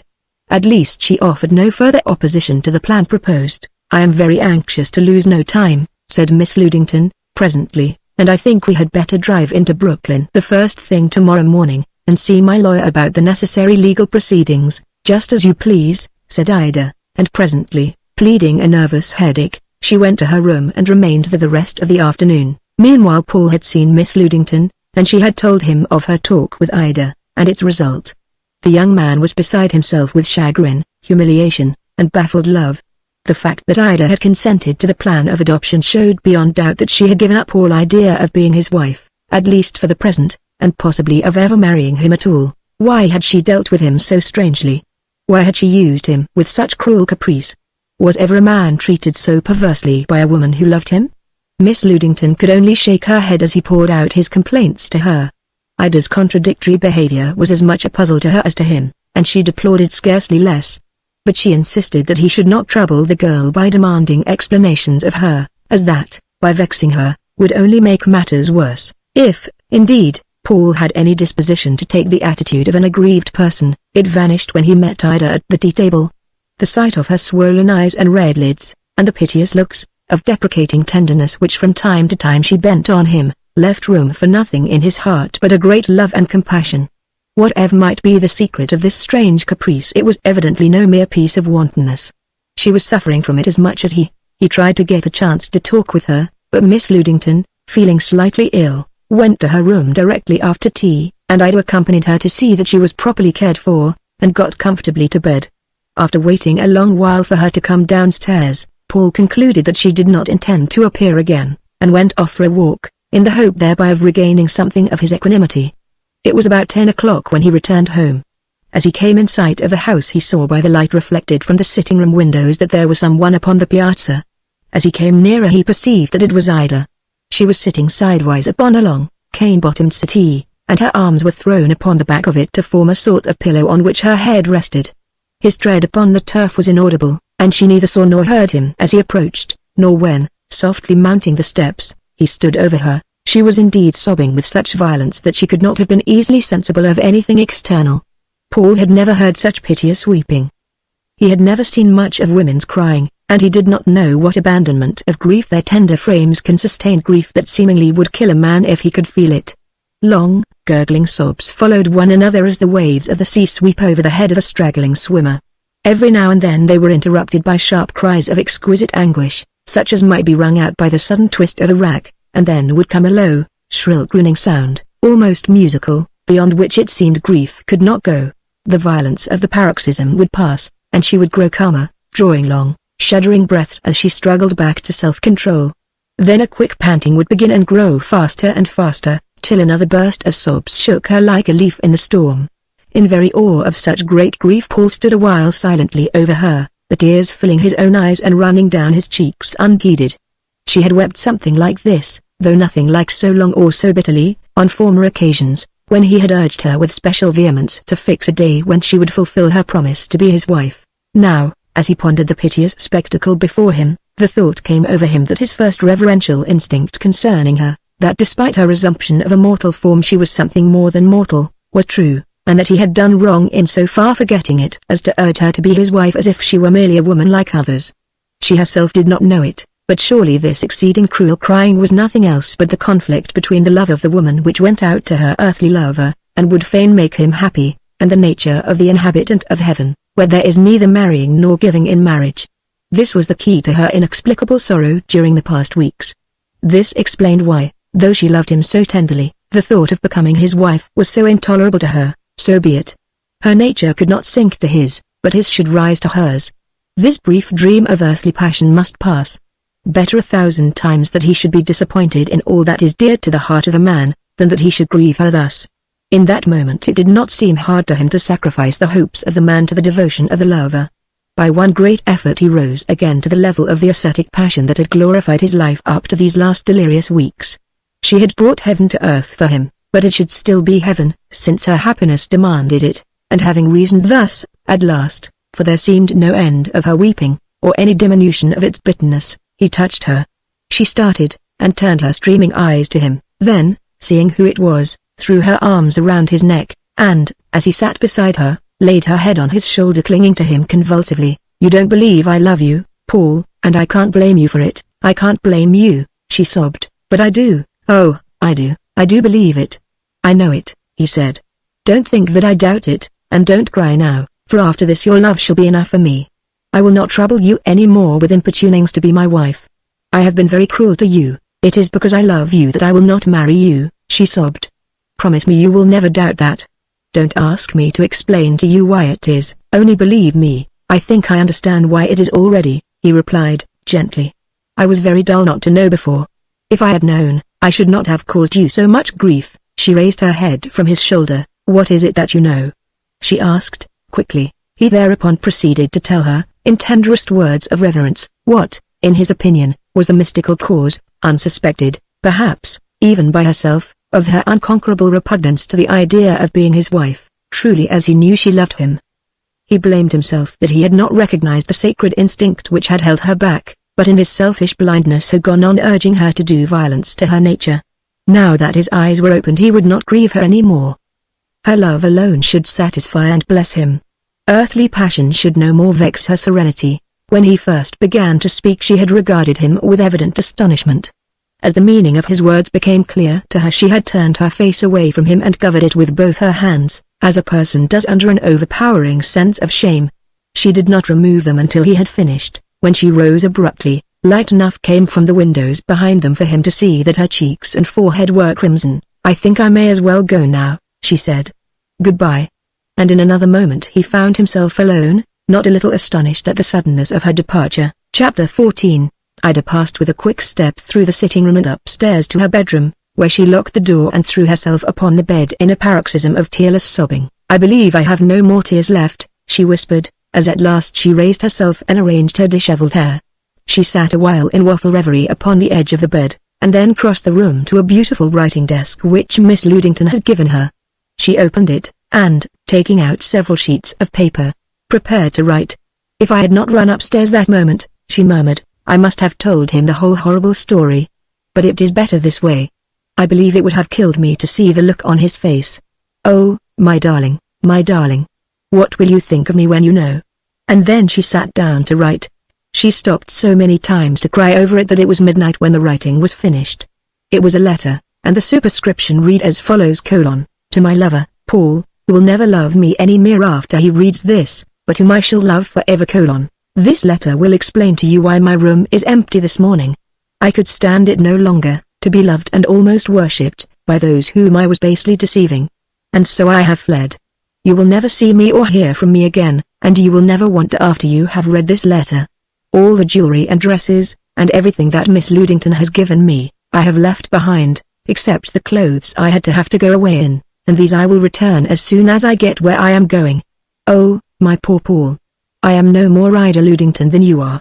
How could you ever believe such a thing? But let me tell my shameful story in order. Perhaps it was not so strange that you were deceived. I think anyone might have been who held the belief you did at the outset. I am Ida Slater, Mrs. Slater's daughter, whom she named after Miss Ludington, because she thought her name so pretty when they went to school together as children in Hilton. I was born in Hilton 23 years ago, several years after Miss Ludington left the village. My father is Mr. Slater, of course, but he is the person you know as Dr. Hull, which is an assumed name. Mrs. Legrand, who is no more dead than you are, is a sister of my father. Her husband is dead, and father acts as her manager, and mother helps about the seances, and does what she can in any way to bring a little money. We have always been very poor, and it has been very, very hard for us to get a living. Father is a man of education, and had tried many things before we came to this, but nothing succeeded. We grew poorer and poorer, and when this business came in our way he had to take up with it or send us to the almshouse. It is not an honest business, at least as we conducted it, but, oh, Paul. None of you that are rich understand that to a very poor man the duty of supporting his family seems sometimes as if it were the only duty in the world. Well, when mother came to visit Miss Ludington, and saw that picture which is so much like me, and so little, mother says, like what Miss Ludington ever was, and when she found out about your belief in the immortality of past selves, the idea first came to her of deceiving you. That story of mother's going to Cincinnati was a lie, to prevent your suspecting that she had anything to do with the business. Mrs. Renehart is an imaginary person. At first, the idea was only to get you interested in the seances, for the profit of the fees, but when they saw how entirely deceived you were by my resemblance to the picture, the scheme of getting me into this house occurred to them, or rather it did not occur to them at all. It was you, Paul, yourself, who suggested it, when you said that night after the first seance, that if a medium died in a trance, you believed the materialized spirit could not dematerialize but would return to earth. But for that the idea would never have occurred to them. It seemed a daring plot, but many things favored it. I had lived in Hilton up to within a few years, and knew every stick and stone of the old as well as the new part of the village. I had wandered all over the old Ludington homestead time and again. Mother knew as much about Miss Ludington's early life as she did herself, and could post me on the subject, and there was my wonderful resemblance to the picture, which, of itself, would be almost enough to carry me through. It was for my sake entirely that they proposed this scheme. My father and the mother may be looked down upon by the world as a very poor kind of people, but they have always been very good to me. I will not have you blame them except as you blame me with them. They thought that in this way I could be rescued from the hard and questionable life which they were living, and in which they did not wish me to grow up. If the plan succeeded, and you were deceived and took me here, thinking me the true Ida, they believed that I would be secured a life of happiness and luxury. They had seen, too, how you were in love with the true Ida, and made no question that you would love me and marry me. It was that more than all, Paul, that decided me to do it. I had fallen in love with you the night of the first séance when I stood before you and you looked at me with such boundless, adoring love. I think it would have turned almost any girl's head to be looked at in that way. And then, Paul, you are very handsome. I always had a taste for acting. They used to say I would have done well on the stage, and the idea of playing a role so fine and so bold as this took my fancy from the start. It was that, Paul, and the notion of your making love to me, more than any thought of the wealth and luxury I might get a share in, which made me consent to the plan. That sickness of Mrs. Legrand's between the seances I am telling you all, Paul, was only a sham, so that we might see how much in earnest you were, and to get time for me to learn by heart all Mother could teach me about the Hilton of 40 years ago and Miss Ludington's girlhood. There were so many lists of names to be kept in mind, and schoolroom incidents, picnics, and flirtations, but it was as interesting as a romance, and being a Hilton girl, it did not take me long to make myself as much at home with the last generation as with my own. Sometimes Mother would say to me, "Ida, if I did not know that you are a good girl, and would be good to Miss Ludington, I would not betray my old friend this way. I would not do it for anyone but you, and if I did not believe that in deceiving her you would make her very happy, far happier than now, I think, in spite of all, she was very fond of Miss Ludington, for she made me promise, again and again, that I would be very good to her, as if I could have helped being good to such a gentle, tender-hearted person as she. You see, in our business, we had shown to so many sad people what they believed to be the forms and faces of their dead friends, and had sent them away comforted, that we had come to feel our frauds condoned by the happiness they caused, and that we were, after all, doing good. As for you, Paul, Mother had no scruples. She said that I was a good girl, and any man was lucky to get me. I was not sure of that, but I knew that any girl would be fortunate whom you loved. She had a dress cut for me in the exact pattern of that in the picture, a very old-fashioned pattern, but very becoming to me, and all was ready. You know the rest. I forgot to say that the reason the dress all fell to pieces the day after I came here was that it had been treated with a chemical preparation, which had completely rotted the texture of the cloth. Indeed, I had trouble to keep it together that first night. Father saw to this part. He understands chemistry, and indeed, everything else except how to make a living. There was no trapdoor in the floor in 10th Street, but the whole ceiling of the cabinet was a trapdoor, the edges hidden by the breadth of the boards forming the partition which enclosed it. It rose on oiled hinges, with a pulley and a counterweight, at the touch of a finger, and the person who was to appear, unless it was a part that the medium herself could take, descended in an instant by letting down a short light ladder, wrapped in cloth, so as to make no sound. The draught of air just before the appearance, which Miss Ludington had spoken of in her talks with me, was something that we never thought of, and was caused, I suppose, by the drawing of the air up through the raised ceiling. It was all so easy, we need not have taken half the precautions we did. You were so absolutely convinced from the first moment that I was the Ida of the picture.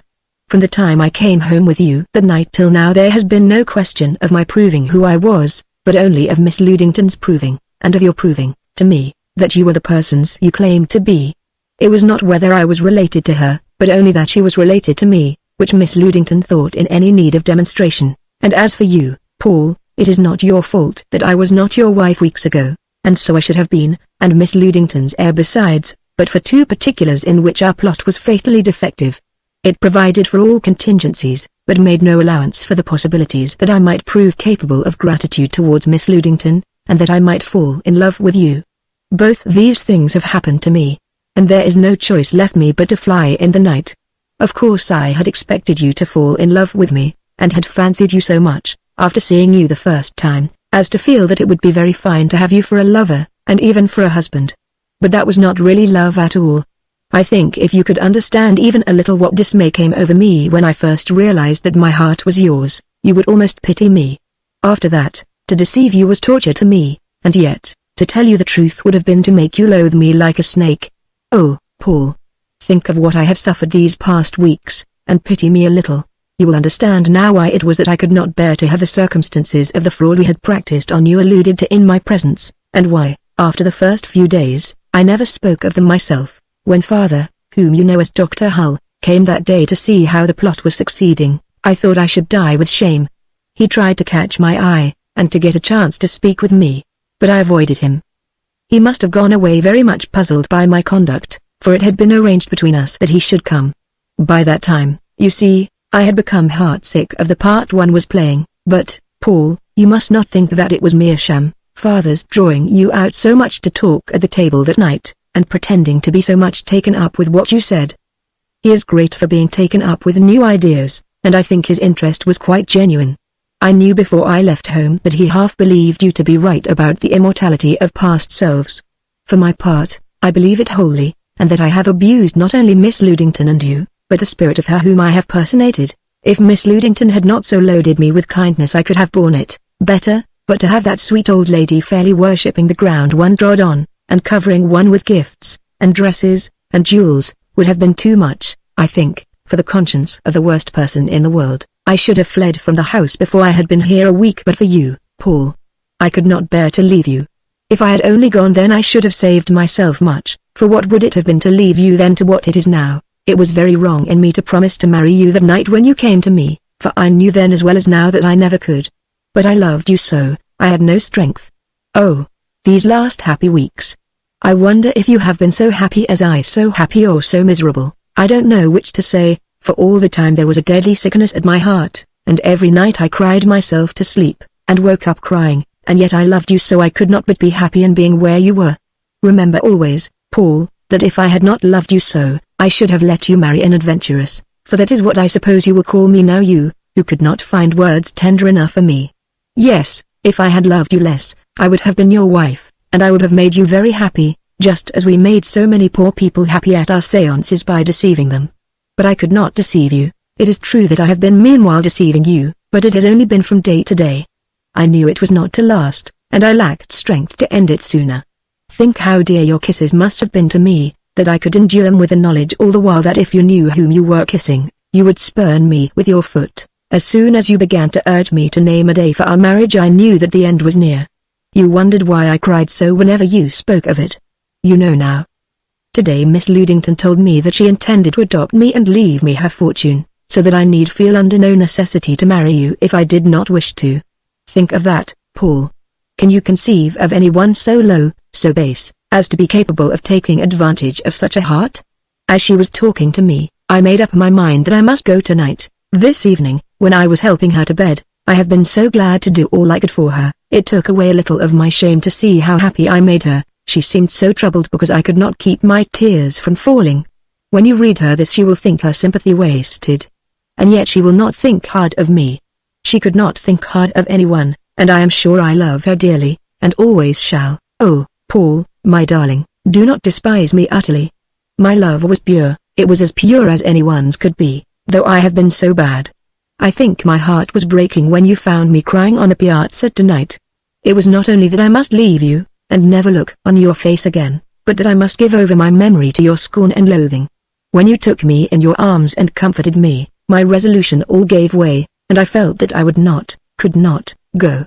I think I was on the point of throwing myself at your feet and confessing all, and begging to be taken as the lowest servant in the house, so that I might be near you.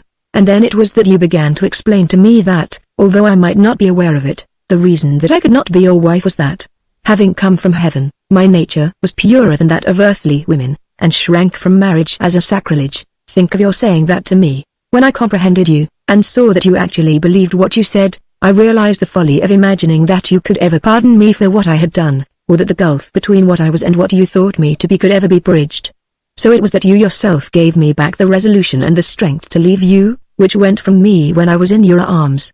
I was overcome with such shame and self-contempt that I could not even kiss you as I left you forever. I have told you my whole story, Paul, that you may know not alone how black my deception was, but how bitterly I have expiated it. I came into this house a frivolous girl, I leave it a broken-hearted woman. Do not blame me too harshly. It is myself that I have injured most. I leave you as well off as before you saw me, free to return to your spirit love. She will forgive you. It is my only consolation that she is but a spirit love. If she were a woman I could never have given you up to her. Never. Oh, Paul. If I could only hope that you would not wholly despise me, that you would think sometimes a little pitifully of Ida Slater. She next wrote a note to Miss Ludington, full of contrition and tenderness, and referring her to Paul's letter for the whole story. It was after 2 o'clock in the morning when she finished the second letter, and laid it in plain view beside the other. She next removed her jewels and exchanged her rich costume for the simplest in her wardrobe, and having donned cloak and hat, extinguished the light, and softly unlocking the door, stepped into the hall. Perfect silence reigned in the house. As she stood listening the clock in the sitting-room struck 3. There was no time to lose. The early summer dawn would soon arrive, and, before the first servants of neighbors were stirring she must be outside the grounds and well on her way. There was a late risen moon, and enough light penetrated the house to enable her to make her way without difficulty. As she passed Paul's door she stopped and stood leaning her forehead against the casement for some minutes. At last she knelt and pressed her lips to the threshold, and, choking down a sob, went on downstairs. As she passed through the sitting room she paused a moment before the picture. "Forgive me," she whispered, looking up at the dimly visible face of Ida Ludington, and passed on. Unfastening the window that opened upon the piazza, she stepped forth and closed it behind her. At the first light sound of her feet upon the walk, the mastiff that guarded the house bounded up to her, and seeing who it was, licked her hand. The big beast had fallen in love with her on her first arrival, and been her devoted attendant ever since. She sat down on the edge of the walk and put her arms around his neck, wetting his shaggy coat with her tears. Here was a friend who would know no difference between Ida Slater and Ida Ludington. Here was one who loved her for herself. Presently she rose, dried her eyes, and went on down the street, the dog trotting contentedly behind her. As she came to a point beyond which the trees cut off the view of the house, she stood still, gazing back at it for a long time. Finally, with a gesture of renunciation, she turned and passed swiftly out of sight. Chapter 15. It was Miss Ludington herself who, stirring unusually early, discovered Ida's flight on going to her room. Paul opened his eyes a few minutes later to see her standing by his bedside, the picture of consternation. "She is gone," she exclaimed. "Who is gone?" he asked, rubbing his eyes. "Ida has gone. Her room is empty." Hastily dressing, he rejoined her in Ida's chamber, and together they went over the letters she had left. If the revelation which they contained had been made when she had been in the house a shorter time, its effect might have been very different. But it had come too late to produce the revulsion of feeling it might then have caused. True, it was under a false name that she had first won their confidence, but it was the girl herself they had learned to love. If her name proved to be Ida Slater, why it was Ida Slater whom they loved. It was the person, not the name. "Oh, why did she leave us?" cried Miss Ludington, with streaming eyes, as she finished Ida's letter to Paul. "Why did she not come to us and tell us? We would have forgiven her. She was not so much to blame as her parents. How can we blame her when we think how happy she has made us? Oh, Paul. We must find her. We must bring her back." He pressed her hand in silence. His darling, his heart's love, had gone away from him, out into the world, and he knew not where to find her, and yet it would be hard to say whether there was not more of exultation than of despair in the mingled emotions which just then deprived him of the power of speech. He had comprehended perfectly well her confession of the deception which she had practiced on them, but the portion of her letter which had chiefly affected him had been the impassioned avowal of her love for him. After his recent trying ordeal in striving to subject an earthly love to spiritual conditions, culminating the night before in the renunciation of the hope of ever marrying her at all, there was an intoxicating happiness in the discovery that she was every whit as earthly as he, and loved him with a passion as ardent as his own. He was a Pygmalion, whose stature had become a woman. For the first time he now realized how far his heart had traveled from the spirit love which once had been enough for it, and how impossible it was that it should ever again find satisfaction in the dim and nebulous emotion in which it had so long rested. With a sense of recreancy that was wholly shameless, he realized that it was no longer Ida Ludington, but Ida Slater, whom he loved. Little did the forlorn girl, in her self-imposed exile, imagine what a welcome would have met her if, moved by some intuition, she had retraced her steps that morning to the chamber which a few hours before she had deserted. Repentance often is so fine that in the moral balance it quite outweighs the fault repented of, and so it was in her case. Such repentance is as if the black stalk of sin had blossomed and put forth a fragrant flower. These two persons, whom she had expected to loathe her as soon as they should know the truth, had from the first reading of her story been more impressed with the chivalrous instinct which had driven her to abandon her role of fraud when it was about to be crowned with dazzling success, than with her original offense in entering upon it. The effect of her story was in this respect a curious one for a confession to produce. It had added to the affection which they had previously entertained for her, an appreciation of the nobility of her character which they had not then possessed. Paul's heart yearned after its mistress in her self-humiliation and voluntary banishment as never before. This impassioned and most human woman, who had shown herself capable of wrong, and, also, of most generous renunciation, had struck a deeper chord in his breast than had ever vibrated to the touch of the flawless seraph he had supposed her to be. Having canvassed all possible methods of reaching Ida in her flight, it was decided by Paul and his aunt to begin by advertising, and that same day the following notice was inserted in all the daily papers of Brooklyn and New York: Ida Sr. All is forgiven, only come back. We cannot live without you. For pity's sake at least write to us, Miss Ellen Paul. This advertisement was to remain in the papers till forbidden. If Ida was anywhere in the two cities or vicinity, the chances were that it would fall under the notice of herself or some of her family. Before inserting the advertisement, Paul had visited Mrs. Legrand's house in East 10th Street, but, as he had expected, he found that the family had moved away long previously, probably with a view to avoid detection, and to enable Mrs. Legrand to obtain business elsewhere. A week passed without any response to the advertisement. Paul spent his days walking the streets of New York and Brooklyn at random, for the sake of the chance, about 1 in 10 billions, that he might meet Ida. Anything was more endurable than sitting at home waiting, and by dint of tramping all day long he was so dead tired when he reached home at night that he could sleep, which otherwise would have been out of the question. About the middle of the week a bundle arrived, containing the dress Ida had worn away, with her hat and cloak, but without a word of writing. Paul devoured them with kisses. A study of the express markings showed that the package must have been sent from Brooklyn, which went to show that Ida was in that city. Believing that she did not intend to respond to the advertisement, Paul had determined, if he did not hear from her within a few days, to employ a prominent New York detective firm to search for her. If he could but once see her face to face, he was sure that he could bring her back. A week from the day on which he had fled he was starting out as usual, early in the morning, for another day of hopeless, weary tramping in the city, when the postman handed him a letter addressed in her handwriting.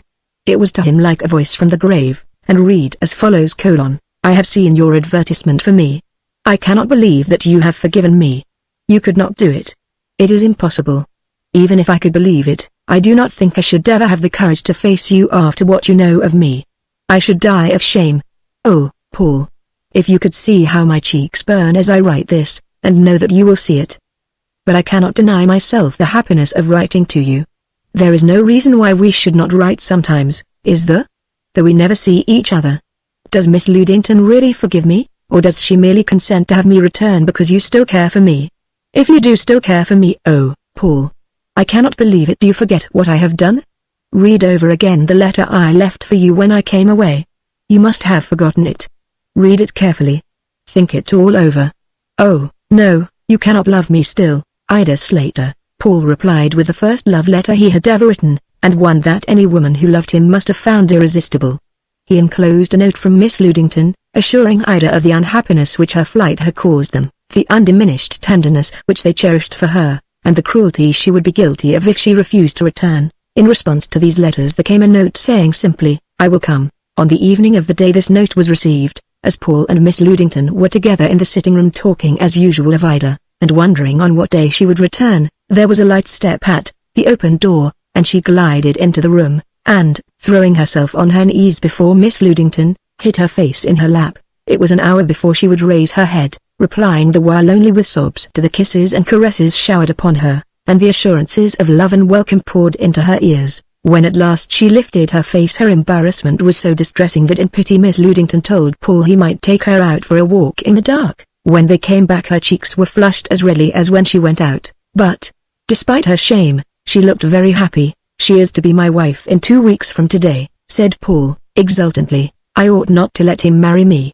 I know I ought not. I am not fit for him, faltered Ida, but I cannot refuse him anything, and I love him so. You are quite fit for him, said Miss Ludington, kissing her, and I can well believe he loves you. It would be strange, indeed, if he did not.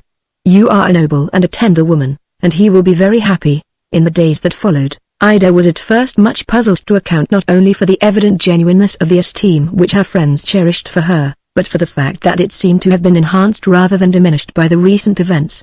Instead of regarding her repentance as at most offsetting her offense, they apparently looked upon it as a positive virtue redounding wholly to her credit. It was quite as if she had made amends for another person a sin, in contrast with whose conduct her own nobility stood out in fine relief, and that, in fact, is exactly the way they did look at it. Their habit of distinguishing between the successive phases of an individual life as distinct persons, made it impossible for them to take any other view of the matter. In their eyes the past was good or bad for itself, and the present good or bad for itself, and an evil past could no more shadow a virtuous present than a virtuous present could retroact to brighten or redeem an ugly past. It is the soul that repents which is ennobled by repentance. The soul that did the deed repented of his past forgiving. There was no affectation on the part of Paul or Miss Ludington of ignoring the fraud which Ida had practiced, or pretending to forget it. This was not necessary out of any consideration for her feelings, for they did not hold that it was she who was guilty of that fraud, but another person, as gradually she comprehended the way in which they looked upon her, and came to perceive that they unquestioningly held that she had no responsibility for her past self, but was a new being. She was filled with a great exhilaration, the precise like of which was, perhaps, never before known to a repentant wrongdoer. As they believed, so would she believe. With a great joy she put the shameful past behind her and took up her new life. As a man thinketh in his heart so is he. If she had loved Paul before, if she had before felt tenderly toward Miss Ludington, a passion of gratitude now intensified her love, her tenderness, 1,000-fold. Miss Ludington's failing health was the only shadow on the perfect happiness of the lovers during those 2 weeks of courtship. Compared with the intoxicating reality of these golden days, Paul looked back on his wooing of the supposed Ida Ludington as a vague and unsatisfying dream. Now that Ida was no longer playing a part, he was really just becoming acquainted with her, and finding out what manner of maiden it was to whom he had lost his heart. Each day, almost each hour, discovered to him some new trait, some unsuspected grace of mind or heart, till, in this glowing girl, so bright, so blithe, so piquant, he had difficulty in recognizing any likeness, save of face and form, to the moody, freakish, melancholy, hysterical, and altogether eerie Ida Ludington. "I am so glad," Miss Ludington said to her one day, "that you are Ida Slater, and not my Ida." "Why are you glad?" Ida asked. "Would you not have been happier if you had gone on believing me to be your girlish self?" "I should have grown very sad by this time if I had continued to think that you were she," replied Miss Ludington. "I have not long to live, and it is far more important to me that she should be there to welcome me when I go over than that I should have her here with me for a few days before I go. If she were here on earth, the thought of so soon leaving her behind would sadden me as much as the hope of meeting her now gladdens me."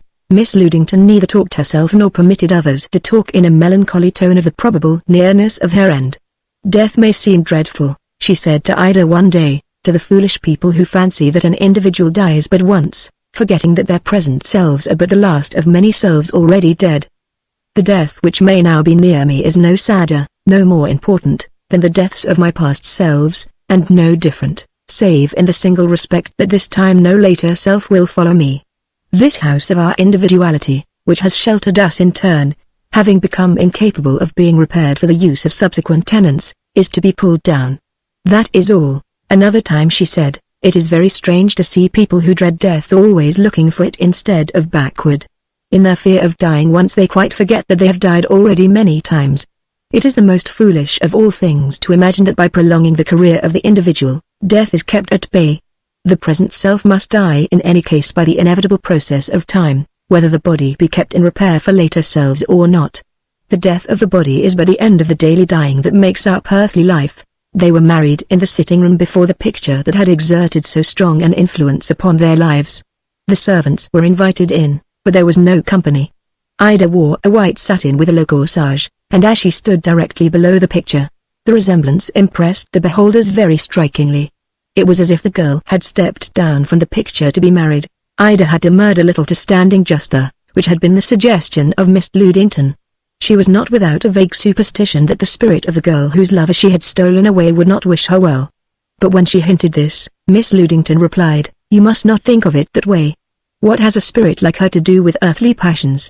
Your love has saved Paul from a dream as vain as it was beautiful, and which, had it gone on, might have gained a morbid strength and blighted his life.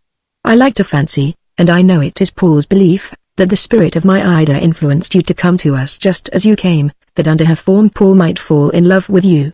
In no other way but just this do I believe he could have been cured of his infatuation." Owing to the precarious condition of Miss Ludington's health, Paul and Ida would not consent to leave home for any bridal trip. It was but a week after the wedding that, on going into Miss Ludington's room as usual the first thing in the morning, Ida found her dead. She must have expired very quietly, if not, indeed, in her sleep, for her room adjoined that of the bridal couple, and she could have summoned Ida with the touch of a bell. Her features were relaxed in a smile of joyous recognition. Paul took his wife to Europe directly after the funeral. One night, during their absence, a fire, probably set by tramps, broke out in one of the empty houses of the village, and, the wind being high and no help near, all the buildings on the place, including the homestead, were completely destroyed. The latter being shut up, nothing even of the furniture could be saved, and the entire contents, including the picture in the sitting room, were consumed. The tourists were much shocked by the receipt of the intelligence, but Paul expressed the inmost conviction of both when he finally said, "Now that she is gone, perhaps it is as well. Ashes to ashes. The past has claimed its own." They never rebuilt the village or the homestead, but on their return to this country took up their residence in New York. The site of the mimic Hilton is once more tilled as a farm. It is scarcely necessary to add that Ida made such provision for her family as enabled them to retire from the medium business. Paul insisted that this provision should be of the most generous nature, for was he not indebted to them for the happiness of his life? He never would admit that Mrs. Legrand was a fraud, but always maintained that none but a truly great medium could have materialized the vaguest of love dreams into the sweetest of wives. As for Dr. Hull, or, rather, Mr. Slater, he became in time quite a crony of Paul's, and the book on which the latter is engaged, setting forth the argument for the immortality of past selves, will owe not a little to the suggestions of the old gentleman.